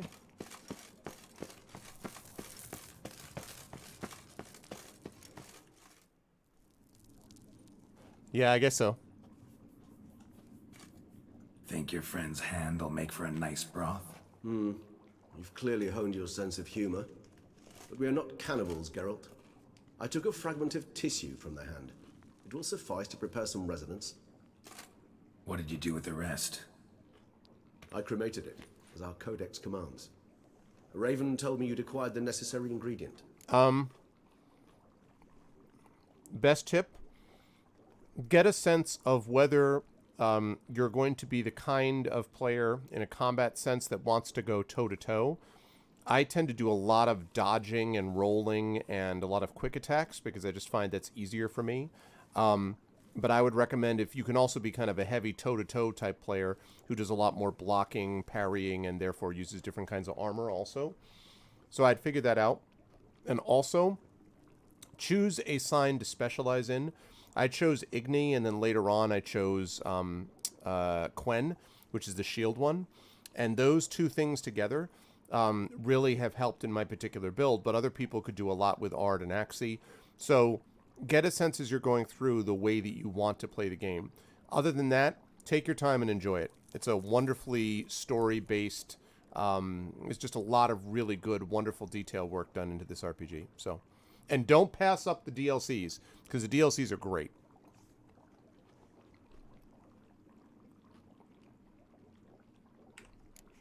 Pretty helpful creatures. Call on them often? I try not to overdo it.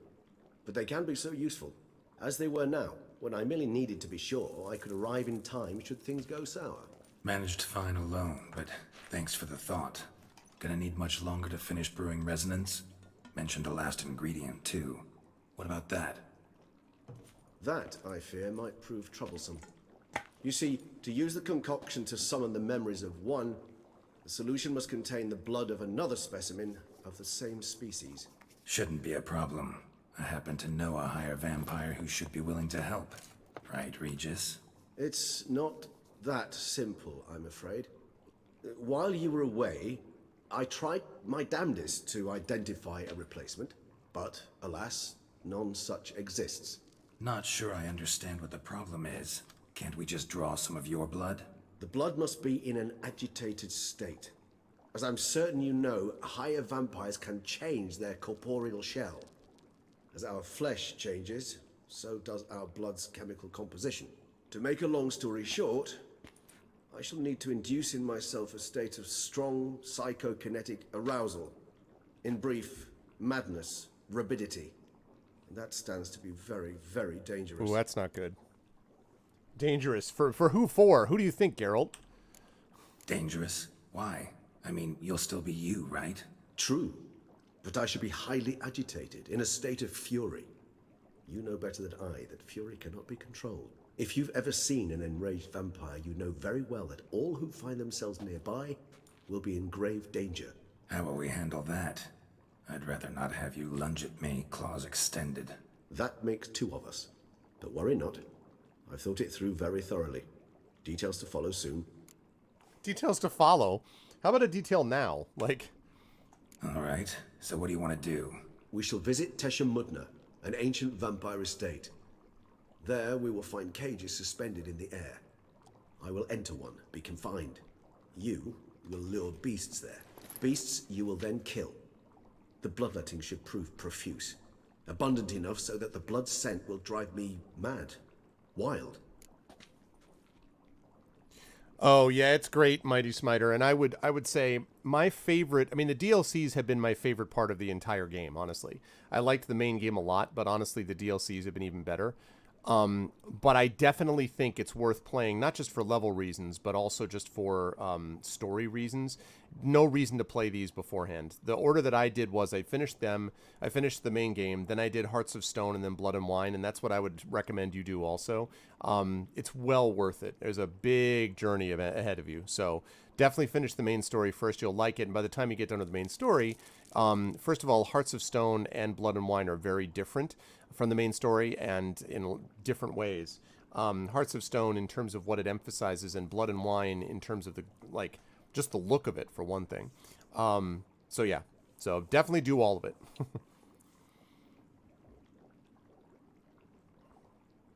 All right, tell me more about Tesha Mutna. Tesha Mutna. What's it like? It is a place of torment. A torture chamber. Long ago, shortly after we'd arrived in this world, one among us named Kagmar developed such a taste and lust for human blood that in one night he could imbibe an entire village. This brought trouble on the entire species. Common folk wearied quickly of living in constant fear. They began to hunt us, seek the aid of mages and witches in tracking us down. So what? Not like they could ever hope to kill you. But they were bothersome. Forgive the comparison, but when did you last enjoy mosquitoes buzzing around your head? In any case, the other vampires decided something had to be done. Kagmar had to be caught and punished. A torture chamber was thus outfitted in the dungeons of Tesha Mutna. Inside it, a cage made entirely of a special alloy of silver, dalvinite, and meteorite steel. Kagmar was captured and locked in the cage. Sat there over 2 centuries, driven to fury time after time, never able to escape. Yeesh. Thus I know the cage will withstand the fury to which we shall drive my humble being.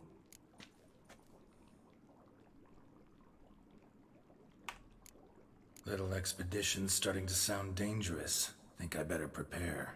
I understand completely. Do tell me when you're ready to set off. Okay. Which is going to be pretty soon, actually. Okay. Let's see. Let's save the game here.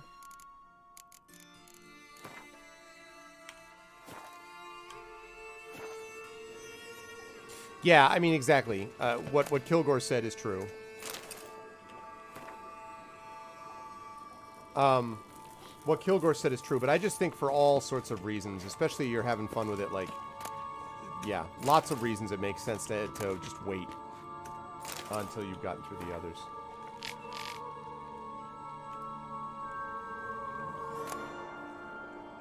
No. Okay.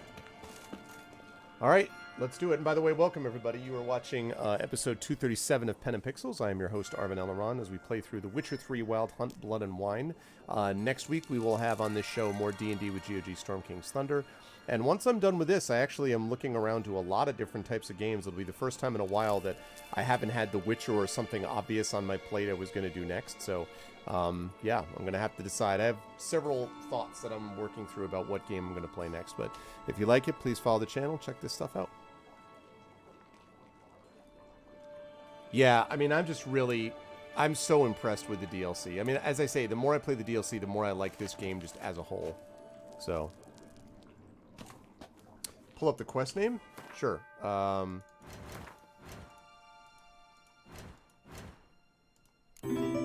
Quest name is, thank you, Mighty Smiter. Welcome to the DRM free community. Quest name is La Cage aux Fous. Vow. Okay, level 42. I guess I could do that. The owner of the pheasantry. Where is the pheasantry? Crazy Cage, yep.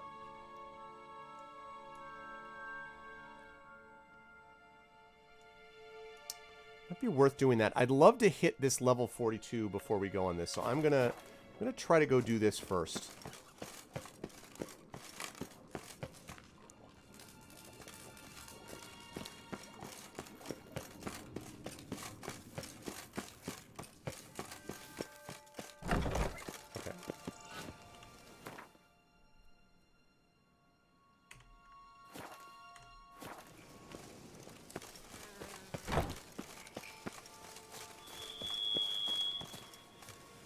Okay, right. Let's get there. Okay. My strength's gone.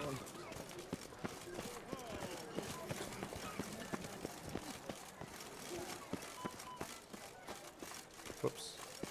Do you like it here? We'll never know.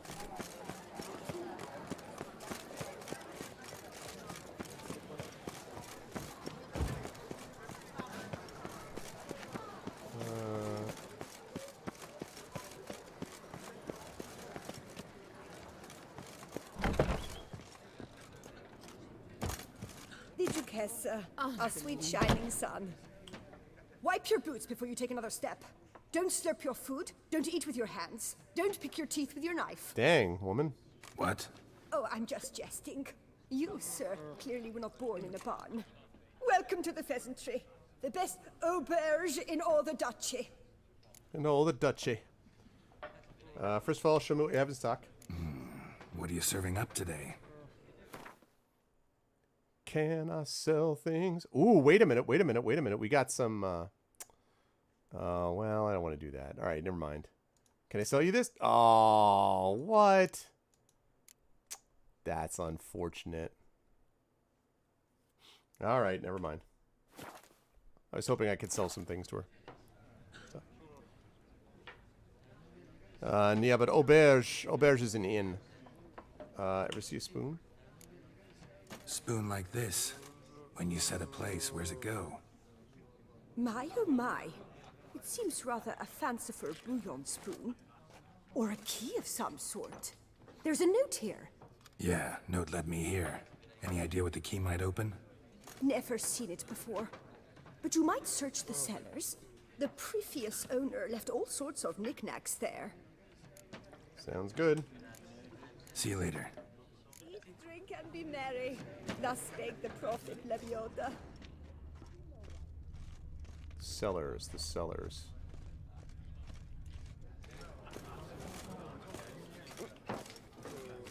Excuse me. Excuse me.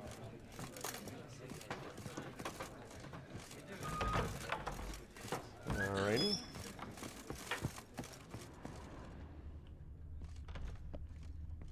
Ah ha ha!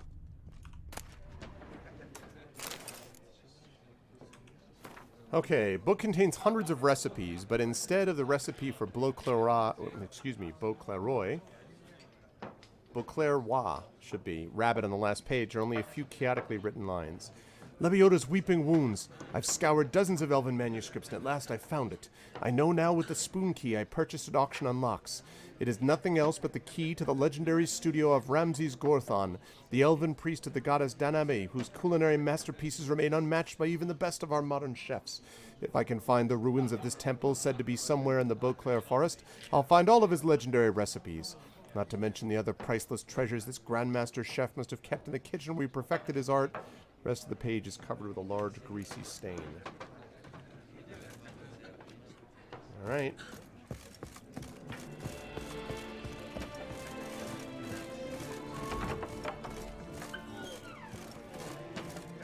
Eat, drink, and be merry.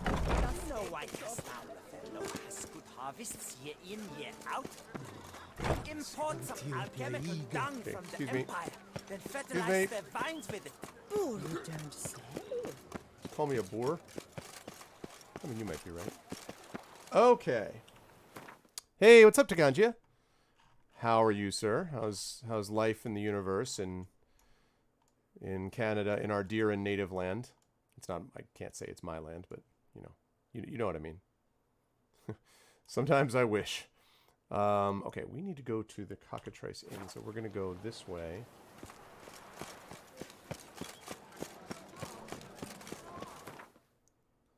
Gorthon Ramses. Yep.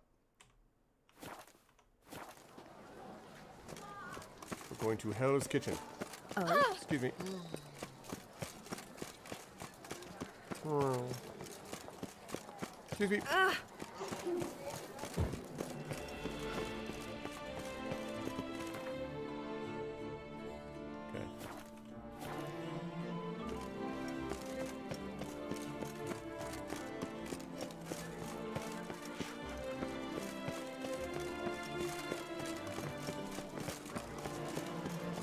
Whoops. Excuse me. Please. Pardon me. Okay. And we're going to go up to this. And then we will kick it all the way live, as they say. Oh, come on, you can save my game. Yes, I can. Saved. All right, Roach. Come on, Roach, let's do it.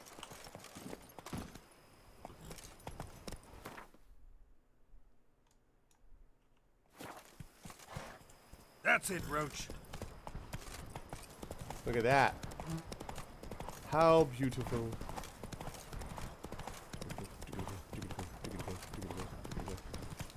Excuse me. Wait.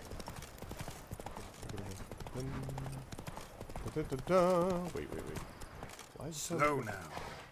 Tell me to go that way.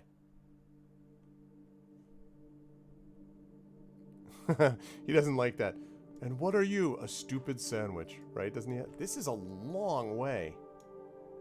All right. Well. Come on, Roach.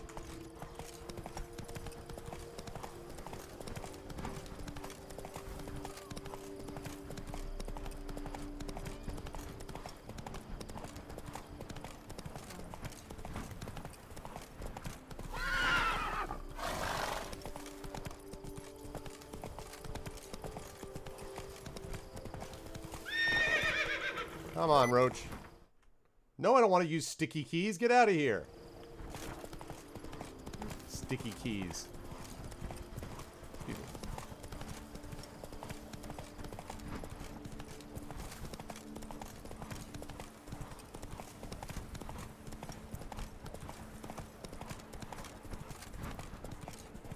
Yeah, I know. I mean, the only time it ever happens is when I'm playing this game, and not very often, so... Yeah, I know. Roach with his lots and lots of stamina. Look at how beautiful is this game? Unreal.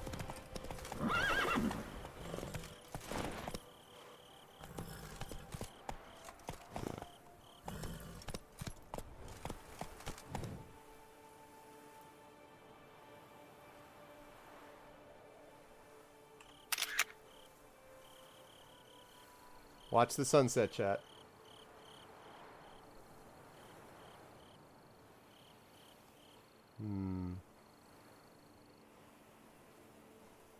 Yeah, exactly. It totally is, yeah.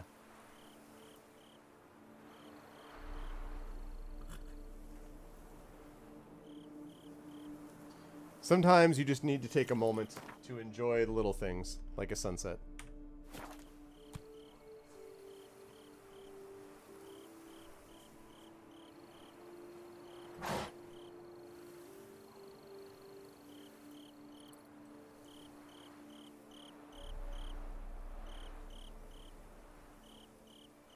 All right. There goes the sun. And we're off on our way.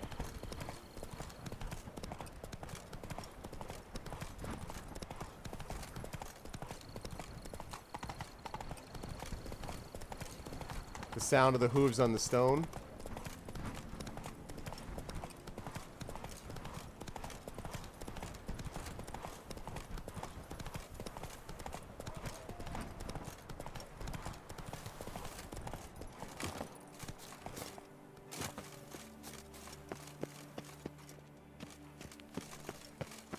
Here we are. Gorthon's studio. Hey, what's up, The Rapt?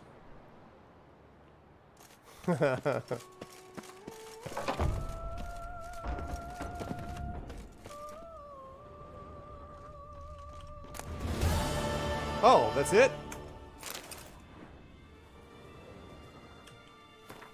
I thought there was more to it. Okay. Ramses Gorthon's recipe for étoile blanche pasta. 1 hearty scoop of thick yogurt, preferably Guimarin style. 1 handful of chanterelles. 1 glass of red wine, semi-dry. 1 turkey breast tagliatelle pasta to taste. 6 cherry tomatoes, too many of them. 1 bunch of arugula. 1 Zaracanian bouquet garni, the kind with exotic herbs and spices. Done tin olive oil. 1 small bowl of ricotta. Salt and pepper. 2 cloves of garlic. Rub the turkey breast with salt, then immerse in a marinade made of the yogurt, Zaracanian bouquet, and crushed garlic. Leave in a cool place for at least 2 hours. Boil the chanterelles till they're soft, but don't make jam out of them. Remember, al dente, you fool. Prepare the tagliatelle in the same way. If you make mush here, you might as well hang up your apron, for you're no chef. Once the turkey's taken on the bouquet's fragrance, throw it in a pan with a heated olive oil. Pour in the wine. Once it's boiled off, toss in the pasta. Let it fry for a bit. Cut the cherry tomatoes in half and add them to the noodles. Give it all a good peppering. Add 2 tablespoons of ricotta. Mix thoroughly. Plate the dish and decorate with the arugula.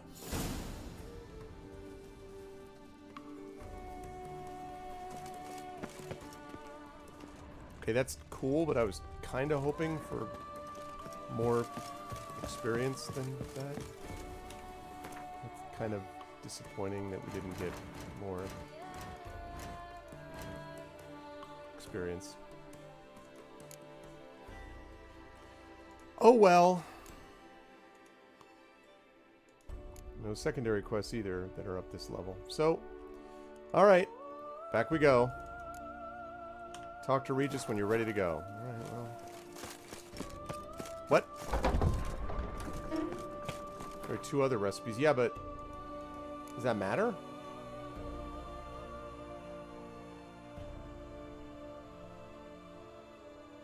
Do I care? Wait.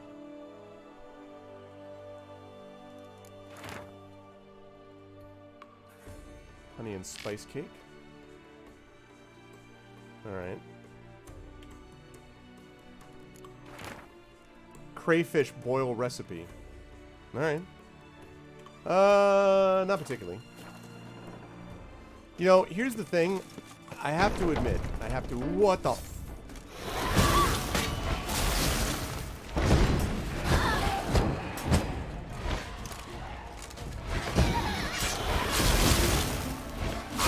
Hello, hello, hello! Get out of here.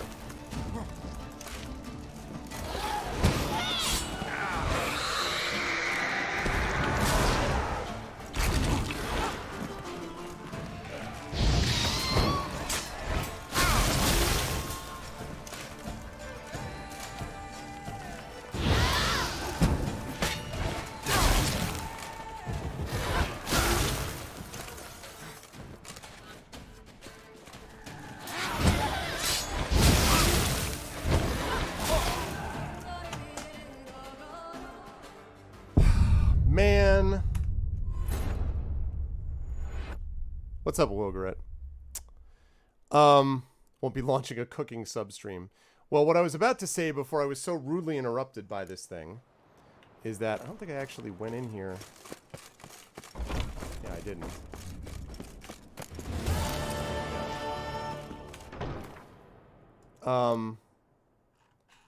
Is that I have to admit, and I don't know, you know, I don't know what to say about what this says about me or whatever, but I definitely love eating. I don't particularly care about cooking. I mean, there's some things that are, I guess, fun to cook, but like, you know, I love to cook. You know, I love it when other people cook.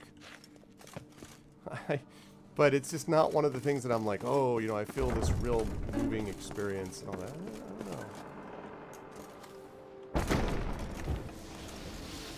don't know.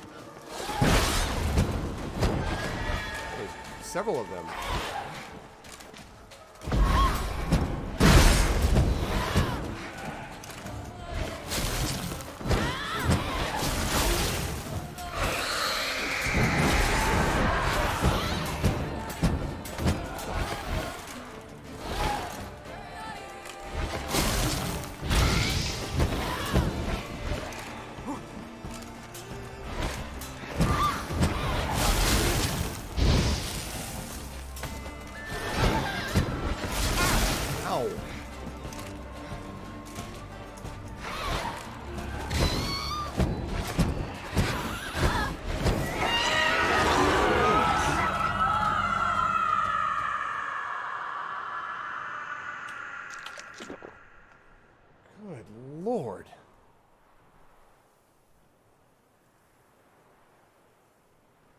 I don't think I did use the Thunderbolt. I probably should have. My sword was not doing a whole lot in that whole fight, but...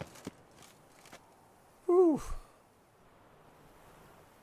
Yeah, I mean, the Igni worked okay, but... Yeah, I mean, but anyway, so yeah, I mean, I hate to admit that, Coven. I feel like it's one of those things that every time if you say something, everyone's like, what? How dare you? I'm like, sorry.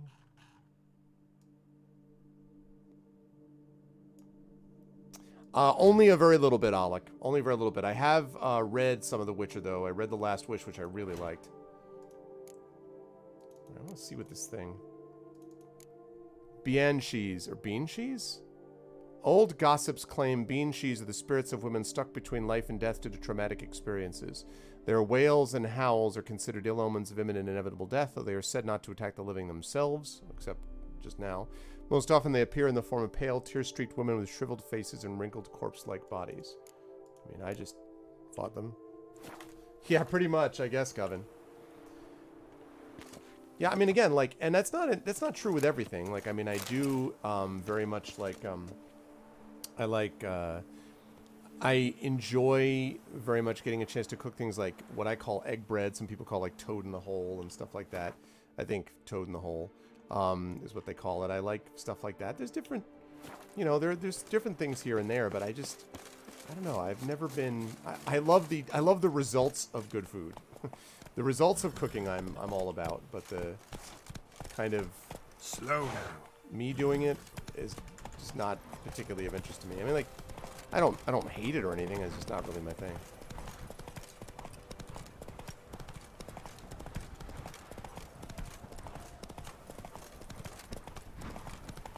Is it just Banshees? I thought it was just, I thought it would be called Banshees, and I thought that Banshees was just like something different that they were, but yeah, maybe it's just Banshees. Yeah, I've heard good things. Like, I watched a little bit. My wife has watched a fair bit of The Witcher and liked it. Look at this. How gorgeous is this? Can't get over how good this looks. Yes, but there's a special sort of secret ingredient, Thord. It's not just putting an egg in it, all right? This was passed along by my father to me, and I will be passing it along to my children. In fact, I've already passed it on to Little Arv. When Mini Arv is old enough, he too will learn the power of this. Wait.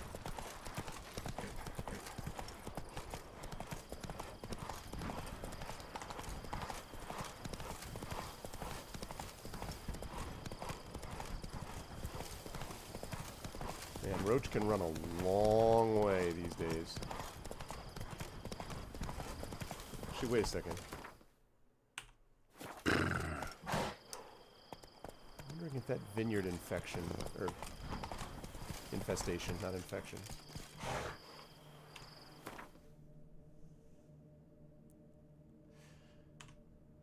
I might try this because I want to try to get my level up 1 before I go off on this next quest.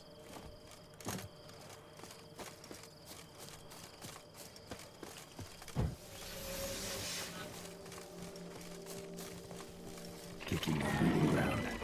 Gotta destroy it, then disappear for good.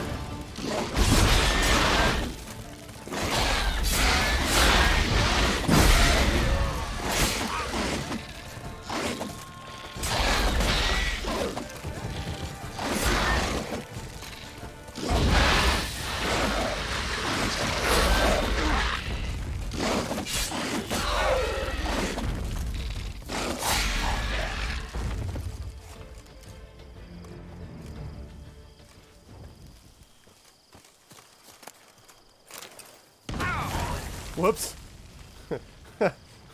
Just showing you all, chat, how not to just don't stand near there when you blow up those areas. Just, you know, letting you know to don't blow it up. Achievement unlocked.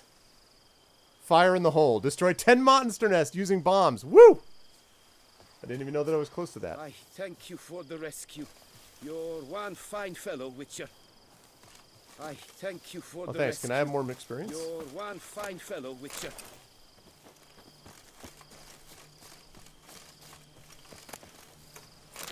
Ooh. Does that...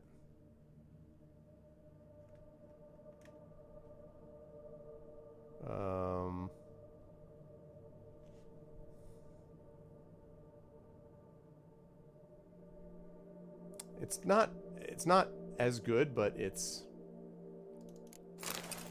not that bad though. It's pretty close. Fire in the hole. Much more exciting than Toad in the hole, exactly. Anyway. It didn't get me close enough. 1805. Man, well, hopefully I'll get that experience quickly. Okay. You're silver than your thanks, mate. Exactly. What's up, Echo? So yeah,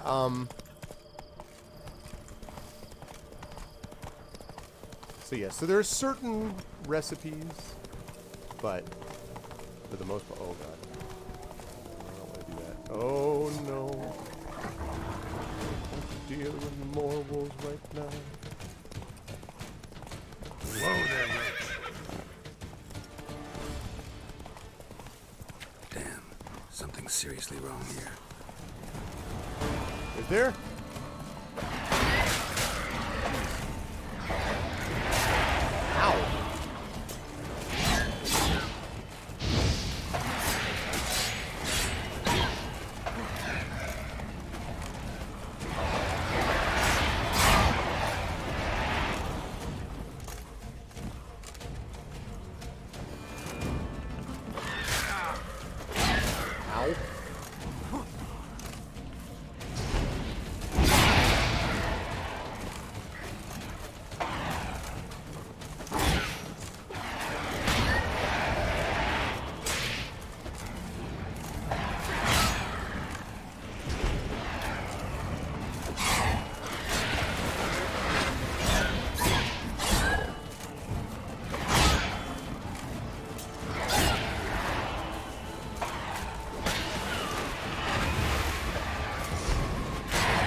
One guy left.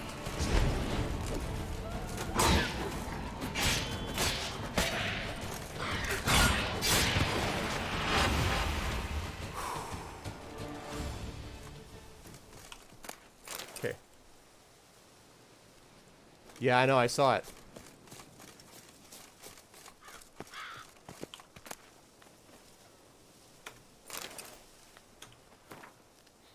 Now I know. Life is perfect. Life is excellent. Life is full of magic, beauty, possibility, and drama and surprises. Numerous surprises.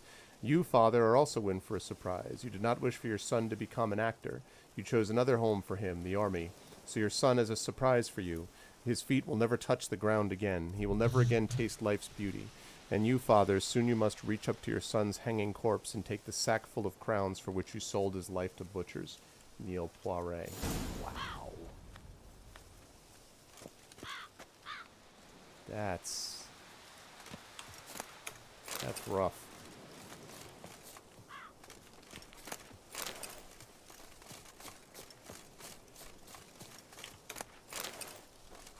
Good God.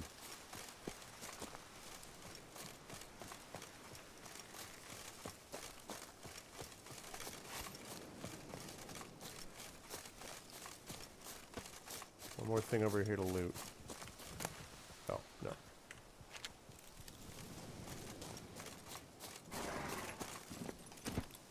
Yep.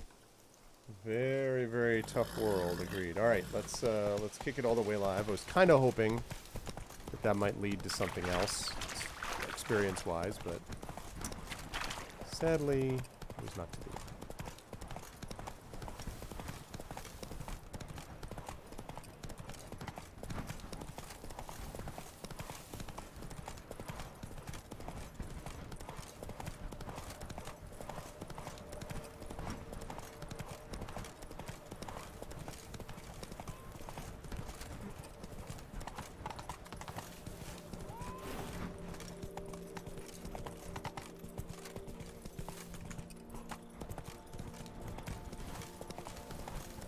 Okay. Yeah.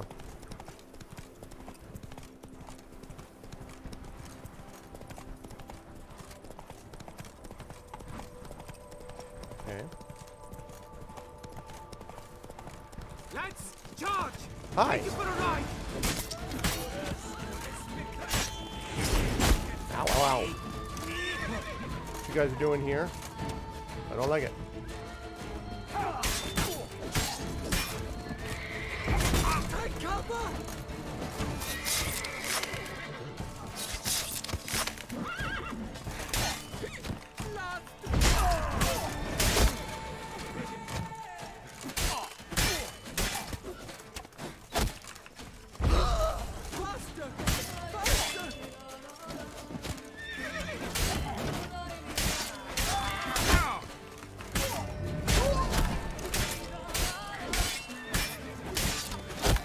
Hey, jerk.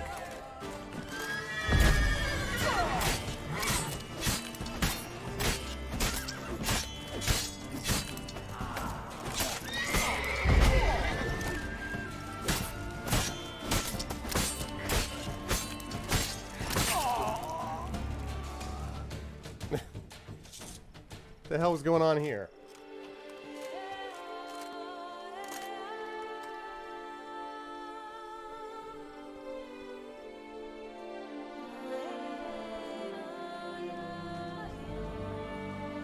Ooh. God, it's so beautiful.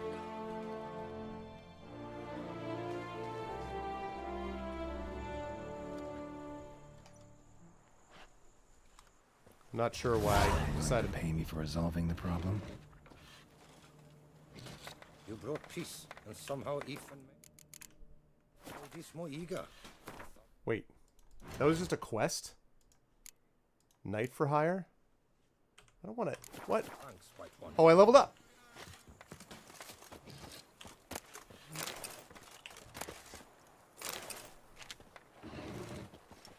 I leveled up, and there's a blacksmith too. All right, all right. Let's take care of this one by one. Let's loot what's down here first of all. We're gonna sell a bunch of stuff to these blacksmiths. Excuse me. And then Find yourself some work. And then we're going to use those things that we just did. Use those ability to increase one of our mutations. I've lost the game. I just need to pour without tasting it. I don't know, Covet. I didn't actually see that. I'm curious as to why I just all of a sudden decided to meditate. Hey, what's up, Armor? No. Yet another fugitive from the north? Why are you here? Don't know if you noticed, but I just saved your ass. Right? Yes, yes. Though not without a reward in mind, I wager. I know your kind. Course. Yeah. And I'll want a share of your beggar's alms, too. Wanted to take a look at your goods first. May I? Oh, I didn't realize that. I suppose. But you're to touch nothing, and on purchasing, pay in full, in hard currency. Understood? This guy. Nordlings. What about them bothers you so much? Apart from the fact that they are all thieves, liars, and layabouts, not Charming. a thing. Charming. Alright, what are you selling? Show me your wares. Promise not to touch anything. Alright. Sell. Sell.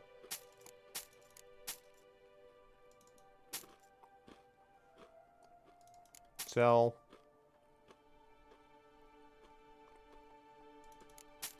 Sell.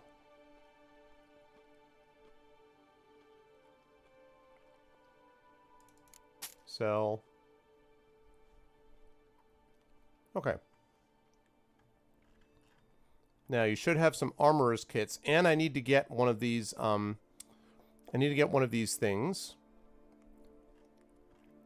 I need to get an armorer's glyph. I also need these two. So.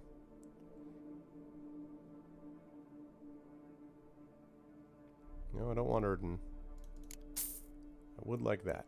1841. Take two of those. One of those. Three of those. Ooh. Oh, okay. I already have one. Never mind then. I know. I know, right? Oh, man. Okay.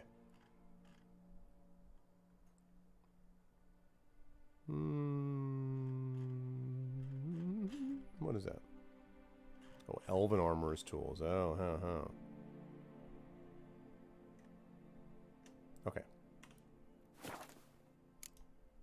Repair.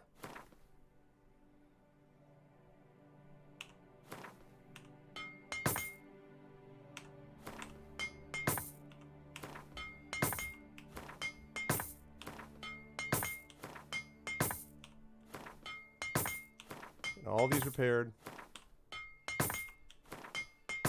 Nice. Okay. Farewell, jerk. Gotta go. So long. I know, right?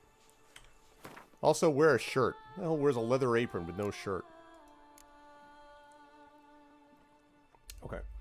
Now what was I going to do? Ah, yes. I was going to put into here. There we go. Even better Quen. Alright, now I've got also that level that I just got.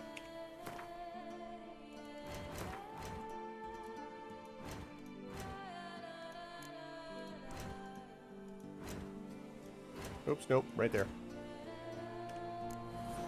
Okay. Critical hits. Or sword attacks.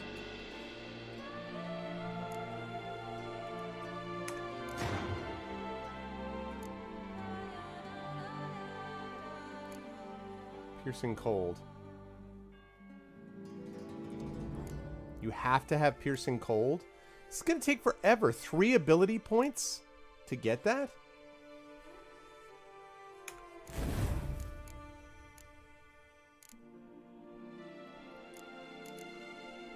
Man. Yeah, I don't care about this. But, because I don't... I guess I use Ard sometimes, I guess, but...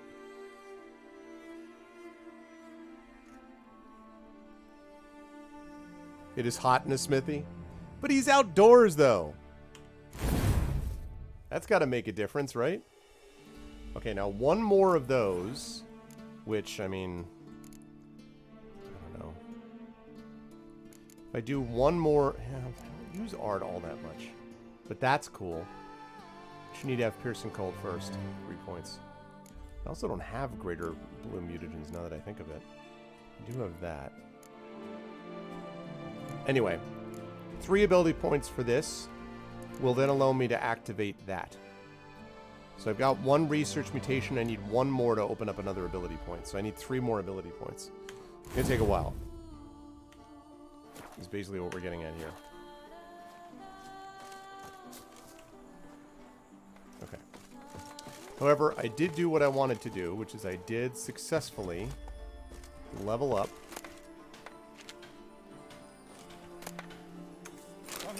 I'm off to the hells. Job's a simple one. You're to comb the warehouses at the freight docks. Take any food supplies you find and scurry back here toot sweet. There's a load of knaves errant around and plenty of her ill-smelling Grease's guardsmen, Philibert. That didn't work out for you, did it? What's up, Roach? Come on. Alright. We did what I really wanted to do, which is to get myself up enough so I can move to another level, so that's good.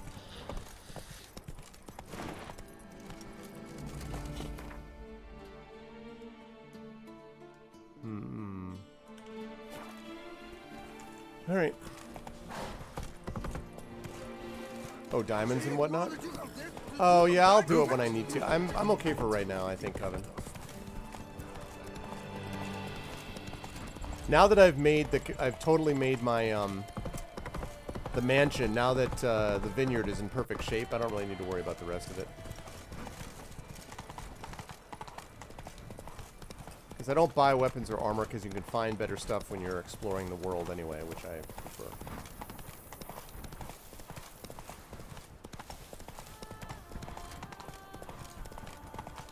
The hills are alive with the sound of cows mooing.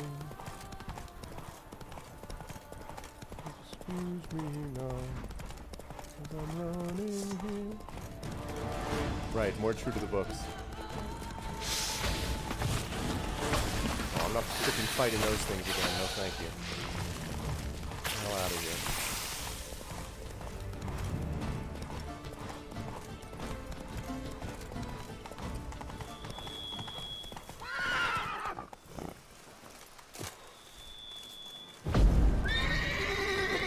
Sorry, that was... Didn't quite mean to do that. Alright.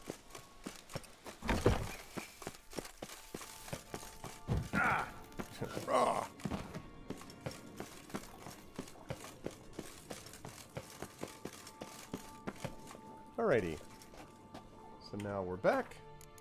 Save the game, and then we head to this next place that we're supposed to go. Regis. Ah, there you are. Might we set off for Tesha Mudna now?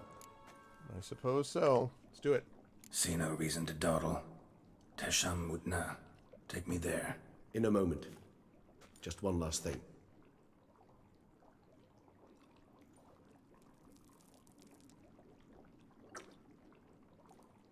What was that? Blood. Oh, the last favor the Raven did me. I've also taken some Sancurium, a solution that sharpens one's sense of smell. One drop of blood shall smell like a gallon to me now. You crazy? You're a recovering addict. Your outrage warms my heart, Geralt. But you must remain calm. I had no choice.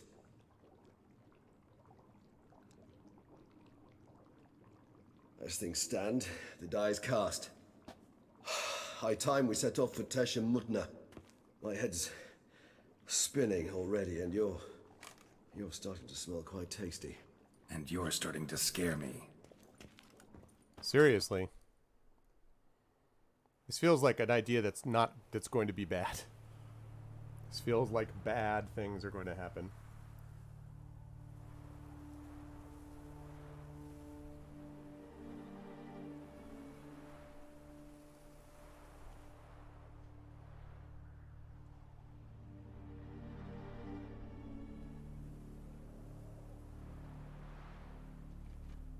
We have arrived.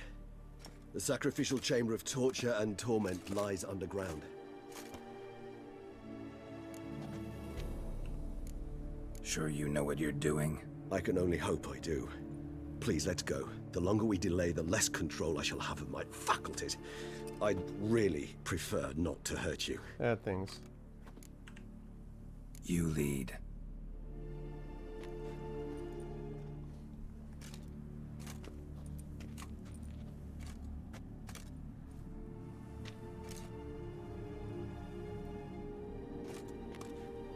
Scurvers. Must be getting close to their feeding ground. Correct. I told you there'd be danger.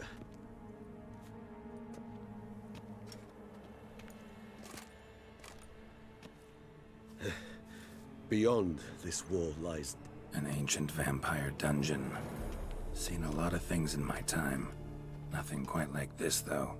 I feel honored. A man with such a wealth of experience, yet I'm about to show him something new.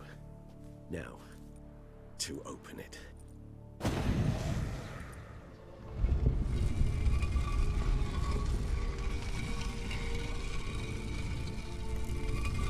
How the hell? It's an ancient form of protection against unwanted guests. The mechanism which releases the latch reacts only to a higher vampire's blood. Tricky mechanisms, a vampire hideout. Fortified, secured. Must have been important to your species once. Toussaint. It shall always be so. During the conjunction, the gate from our well into this one opened upon this land and no other. This was the first. Wait. Before you go on, I just need to check this. Oh, yeah, I do. Look at that. Look at that. He's like, oh, let me go along here. It's a relic, 0 of 6. Also, 12% resistance to piercing, 10% resistance to bludgeoning, 12% resistance to slashing, 10% resistance to damage from monsters, 25% resistance to burning. Thank you. Also, looks badass. Wow. Look at this. Oh my goodness. Ladies and gentlemen. Wait a minute. Is there... Hold on now. This is the reason it made sense to go to Tesha Mutna. Forget all that other stuff. I can't save my game.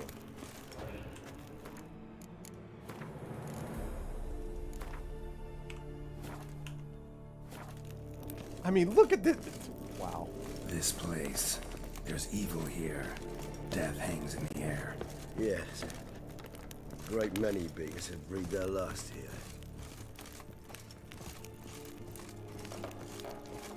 What matters is that he's got 2 out of 6. Because look, he's already got 2 out of 6. Right now. And I didn't even look at all the stones the freaking slots he's got for gems and stones. Wow, the amount of vitality requires each 1% equals 1% of the maximum vitality for each element of the set worn. So right now, when I kill an opponent, I get 2% vitality back. And it looks awesome too.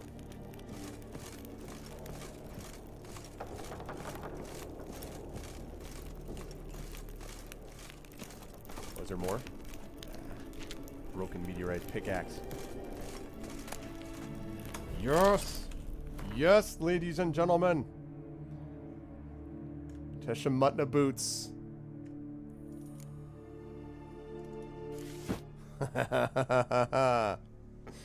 Yeah! Yeah! Oh, on that? Okay, I will.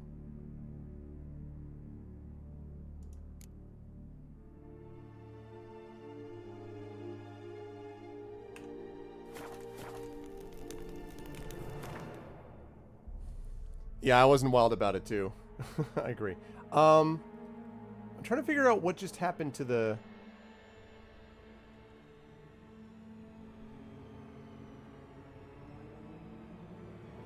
Oh. Oh, well, hello. Look at the steel sword. It's got the same amount of armor piercing. It's got a 75% critical hit damage bonus. Same critical hit chance, 50% chance to cause bleeding and stun. Wow. Well, hello, hello, hello. Of course, that's going to be even more amazing when I get up to level 45. And there is a mask somewhere, yeah.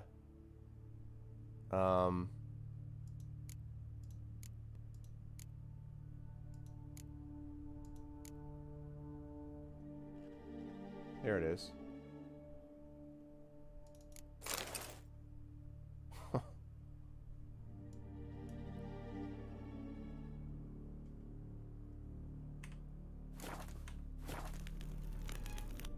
4 out of 6. I love how he doesn't even comment on anything. He's like, oh, do you like it? I'm like, oh, I don't know. It's the best armor I found in the game. I mean, other than that, why would I? Battery cage versus free-range humans? I mean... Alright, lead on, Regis. And if there are 2 more of this relic set... Cells? Who for? Ah, disgraceful. Excruciatingly so, this particular page from our history. I'd rather not summon the demons of the past if it's all right with you. Fine with me. Where's that other armor, bro?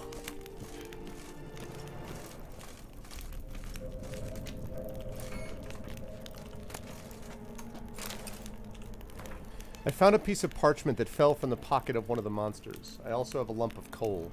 I would write this in my own blood, but I have hardly any left. I am cold. Every 3rd day they come and open my veins, after which I cannot move. I can't go on much longer. From the next cage I hear the howls of terrified people. If I had the strength I would smash my head against the bars. I hope it won't go on much longer. Aloe from the cage next to me died yesterday. They drank him to death. It must have irritated them because I heard them arguing in their strange language. They brought new people this morning. You could say that a supply of flesh blood arrived. They have no idea what they're in for. My only comfort is that I know already, and I wanted to live through the terror that I felt the first time they came for me. I had no idea what they wanted until they pulled out their shiny instruments. I have never seen such beautiful metal. My blood glistened a purple silvery color in those instruments. Yeesh. That's a little creepy. Transcript of a conversation between Master Ezekiel Hildegrad and a human being. Who are you? My name is Alex Biscon. Why is all your skin trembling? I'm scared, sir. You're scared? I don't understand. You don't know what fear is, sir? No. I have mastered your language, yet some concepts are beyond me. What is fear? It's a feeling that destroys every other feeling. It controls your head and your heart. What do you mean? I thought it was a kind of pain. I've carried out tests in my laboratory on people, and I discovered that a mother subject to appropriate stimuli is able to forget about her child and think only about how to avoid pain. So fear would be similar to pain? No. Pain rules the body, but fear is born in the heart. Oh, yes. What you say is very interesting. I think I will have to examine your heart in the laboratory. What do you mean, examine? I mean examine, take it out and subject it to a proper examination. But sir, that would kill me. Yes, your mortality is a great inconvenience, but was not me who created your species, and I am not responsible for its excessive frailty. Interesting.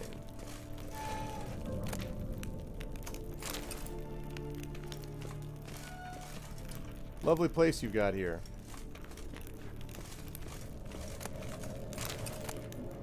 Yes, the gauntlets, the gauntlets. This is why you look. This would be 5 out of 6. 84 armor. Look how much better that is. It's 1% worse on bludgeoning damage. It's better on resistance to bleeding, resistance to damage from monsters, resistance to piercing damage. Also has 2 slots instead of 1. Man. Yeah, totally not easy being a scientist. So how many of these do I now have? 6 out of 6. I have the full set. Wow. Wow.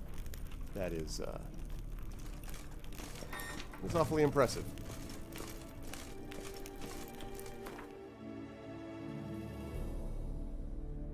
Yeah, no, because look, that was heavy armor also. I mean, my gauntlets, I think, were medium, and that was light armor. But in general, nah, because I'm going to be selling this stuff anyway. It slows down stamina regeneration. Yeah, I know, but...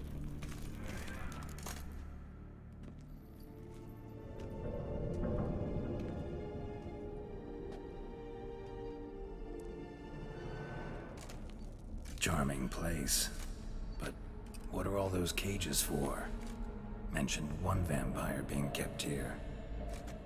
Yes, well, you see, humanitarians is something my ancestors were not. Hey, Echo, it went well. It went well. Would best be punished if he were tormented with the scent of blood he could not taste. Thus, they also kept humans here. Humans whose blood they slowly let. Kagma ranted and raged in pain as those humans slowly bled to death. They treated them like livestock, live bait. I'd like to be able to turn back time, deny it, but alas, I can do neither. Feel shame for my brethren.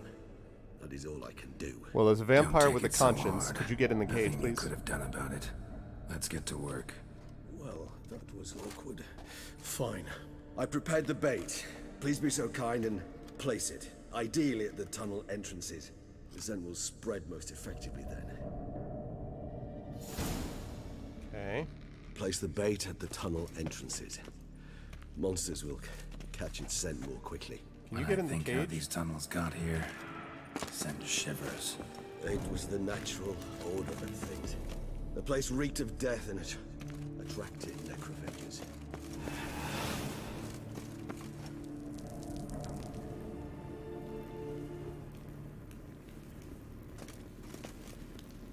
Oh, he's lighting them? Oh, that's cool. Look at that. He's lighting the torches. That's sweet. Oops.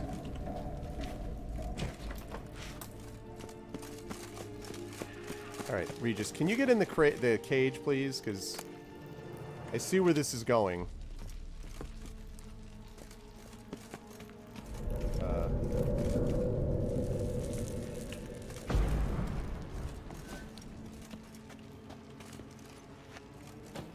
He doth teach the torches to burn bright.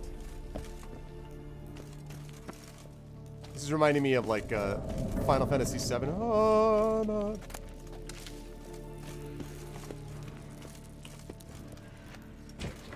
Three done. One left. Think this'll work? I certainly hope so. Its stench is so thick, I'd wager it can't clear to know. Alright. Can you get in the cage, please?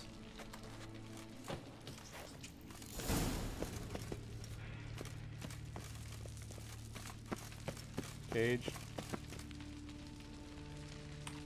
Here we go. Gate set. What now? I shall enter the cage. Hurry up. You must chain me inside. The bars are made of an alloy that will prevent me from transforming into mist. Kinda thought you wouldn't want to. I shall be in great pain. My sole thought being to stop that pain. I cannot know what I will do.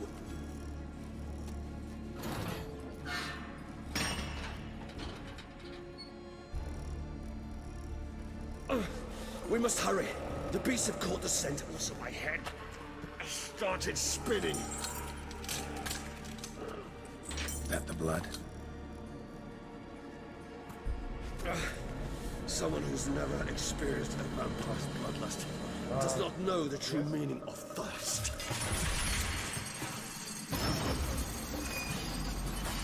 No, I did not.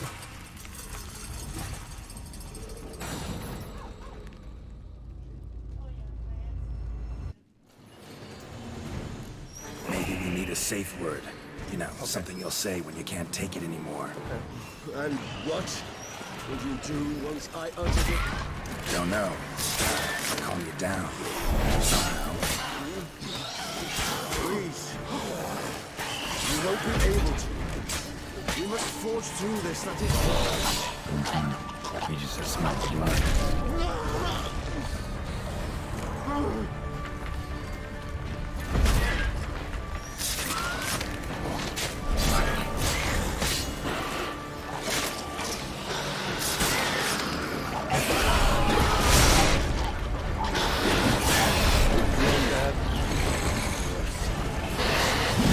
I shall overcome. Good. Hear more coming.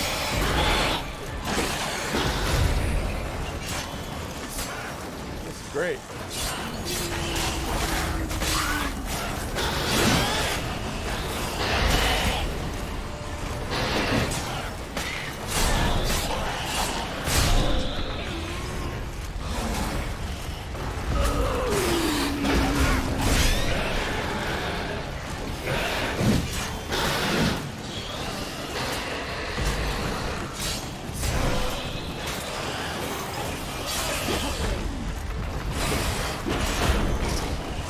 Sorry, chat. I gotta focus on this.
few hours. Wow. Scent won't bother you.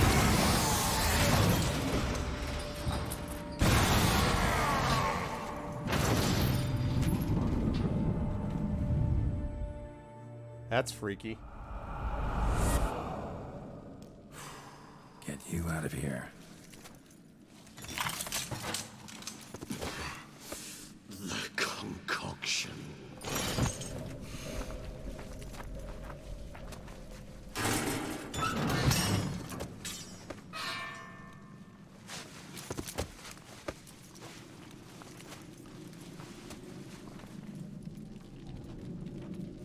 You can't finish it in this state. Tell me how. I'll help you. I was convinced he was going to break out of that cage somehow, and it was just going to be bad. I was convinced that was not just going to be a straight ahead. Okay, it worked then. Any better? Far from ideal. And some time must pass before I fully recover. But yes, a bit better, thank you.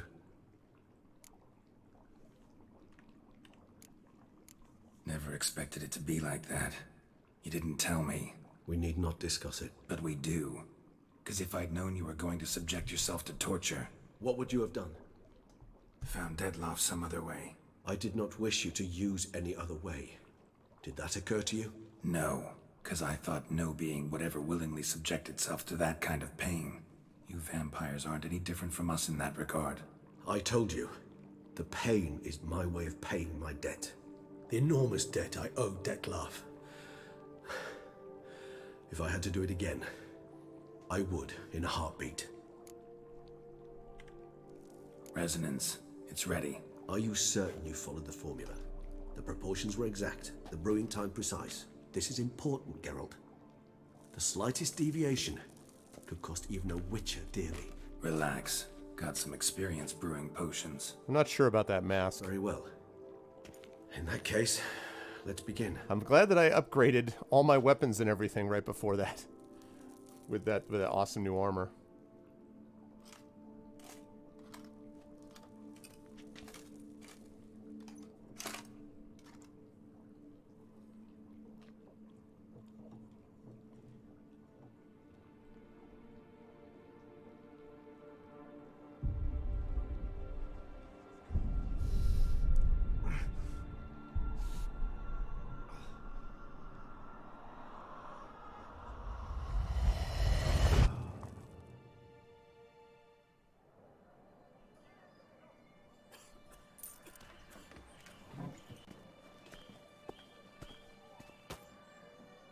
Excuse me.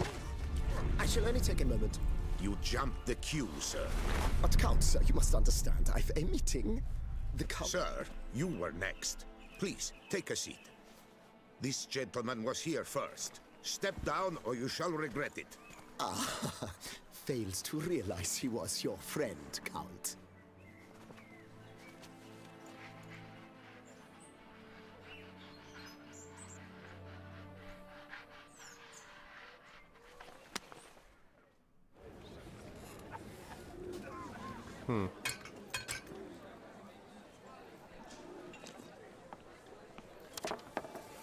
It was then I ordered him to give up his seat and step off the step.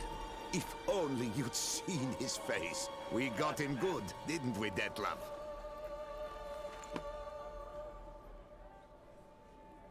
And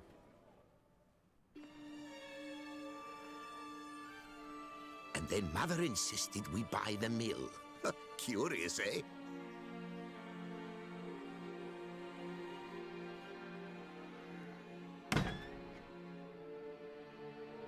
This guy is not going to make it. I'm telling you right now, he did not make it.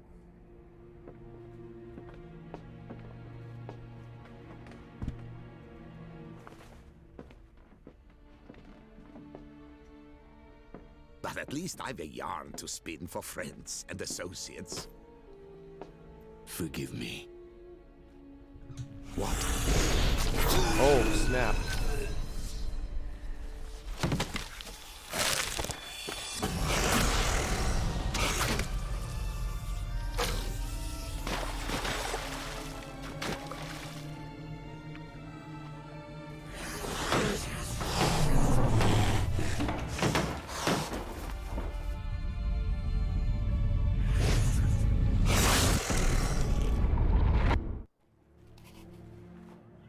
I don't understand what any of that's about.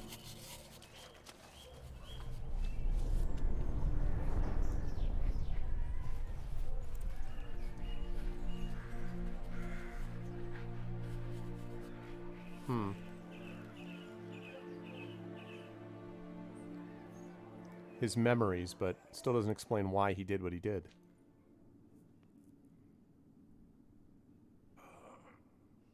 Awake at last. You ride like a squirrel caught in a snare. I'd begun to fear they were death throes, that you'd departed. Sure wasn't pleasant, but it worked. What did you see? Delacroix. His death did not come easy. Seems Dettlaff had made friends with him, still killed him, and chopped up his corpse. And he was overcome with fury, remorse, cut off the hand that had committed the murder. Why did he do that, though? Interesting. And entirely unlike the Dettlaff I know. See anything else? Saw a moment. Delacroix did something selfless. Was kind to Dettlaff. Guess it could have been the start of their friendship. Why the uncertainty? Nothing extraordinary about it. Normal, everyday situation, really. Visions were supposed to issue from strong Scorpion's emotions. gonna scorpion, yep. Clearly the situation provoked such emotions in Dettlaff. Keep in mind, he did later murder Delacroix. Killing someone who's grown dear to us, it's bound to elicit strong emotion. Vampires are no different in that regard. Did you see anything else? He could look at this guy and be like, I don't know if I trust you, Regis. There was something. Showed up twice in the vision. A bootblack stand. Dettlaff first met Delacroix there. Went back after the murder, actually. Peculiar. Stand was somewhere in the Port District. And the bootblack acted as if he knew Dettlaff. That would be even odder. Perhaps we should have a chat with the lad. Though I would expect no breakthroughs. It's our only lead. I'll go talk to him. Coming with. I shall join you later if it's no trouble. I don't yet feel strong enough to venture out. That's fair. Rest up. Be back as soon as I learn anything.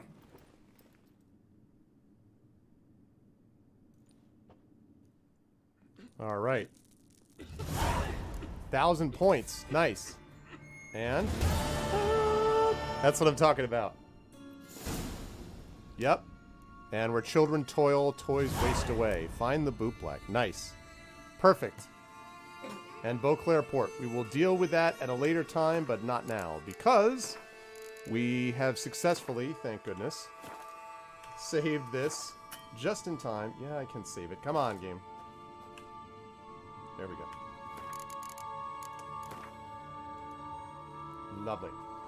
All right, because the time has come, folks, for us to give way to one Mr. as this syncs up. Sync up. You can do it. You can do it. There we go. One Mr. Blackheart, who is going to be here next and is going to be playing a little bit of Starfarer. I think it is, right? Blackheart? I think it's Starfarer, if I'm not mistaken. I think is what we're looking at. Spiritfarer, not Starfarer. Spiritfarer, right. So I am looking forward. I don't know anything about that game. I have never heard of it before, but I am going to spend a little time now hanging out and watching him as I wind down, and I hope you folks will as well. Check out Blackheart right now. I will be back on my channel in a few hours from now. Thank you, Zarjuro. A few hours from now, playing some Paper Mario Origami King with the amazing Our Vocalist, my voice team. But right now, you should be watching Blackheart, who's going to be taking you forward for the next couple of hours with Spiritfarer. Thanks to everybody for the stream today, watching the stream. I hope you enjoyed it. I love Witcher 3 Wild Hunt, Blood and Wine. Really loving this DLC so much. It's awesome, awesome, awesome. Next week, D&D with GOG, Storm King's Thunder, right back here. And I will see all of you lovely people either on this channel or on my channel with a bunch of tabletop games to come going forward. See you folks all soon. Until I do, everyone be good to each other and have a good one. Stick around for Blackheart and I'll see you all soon. Bye for now.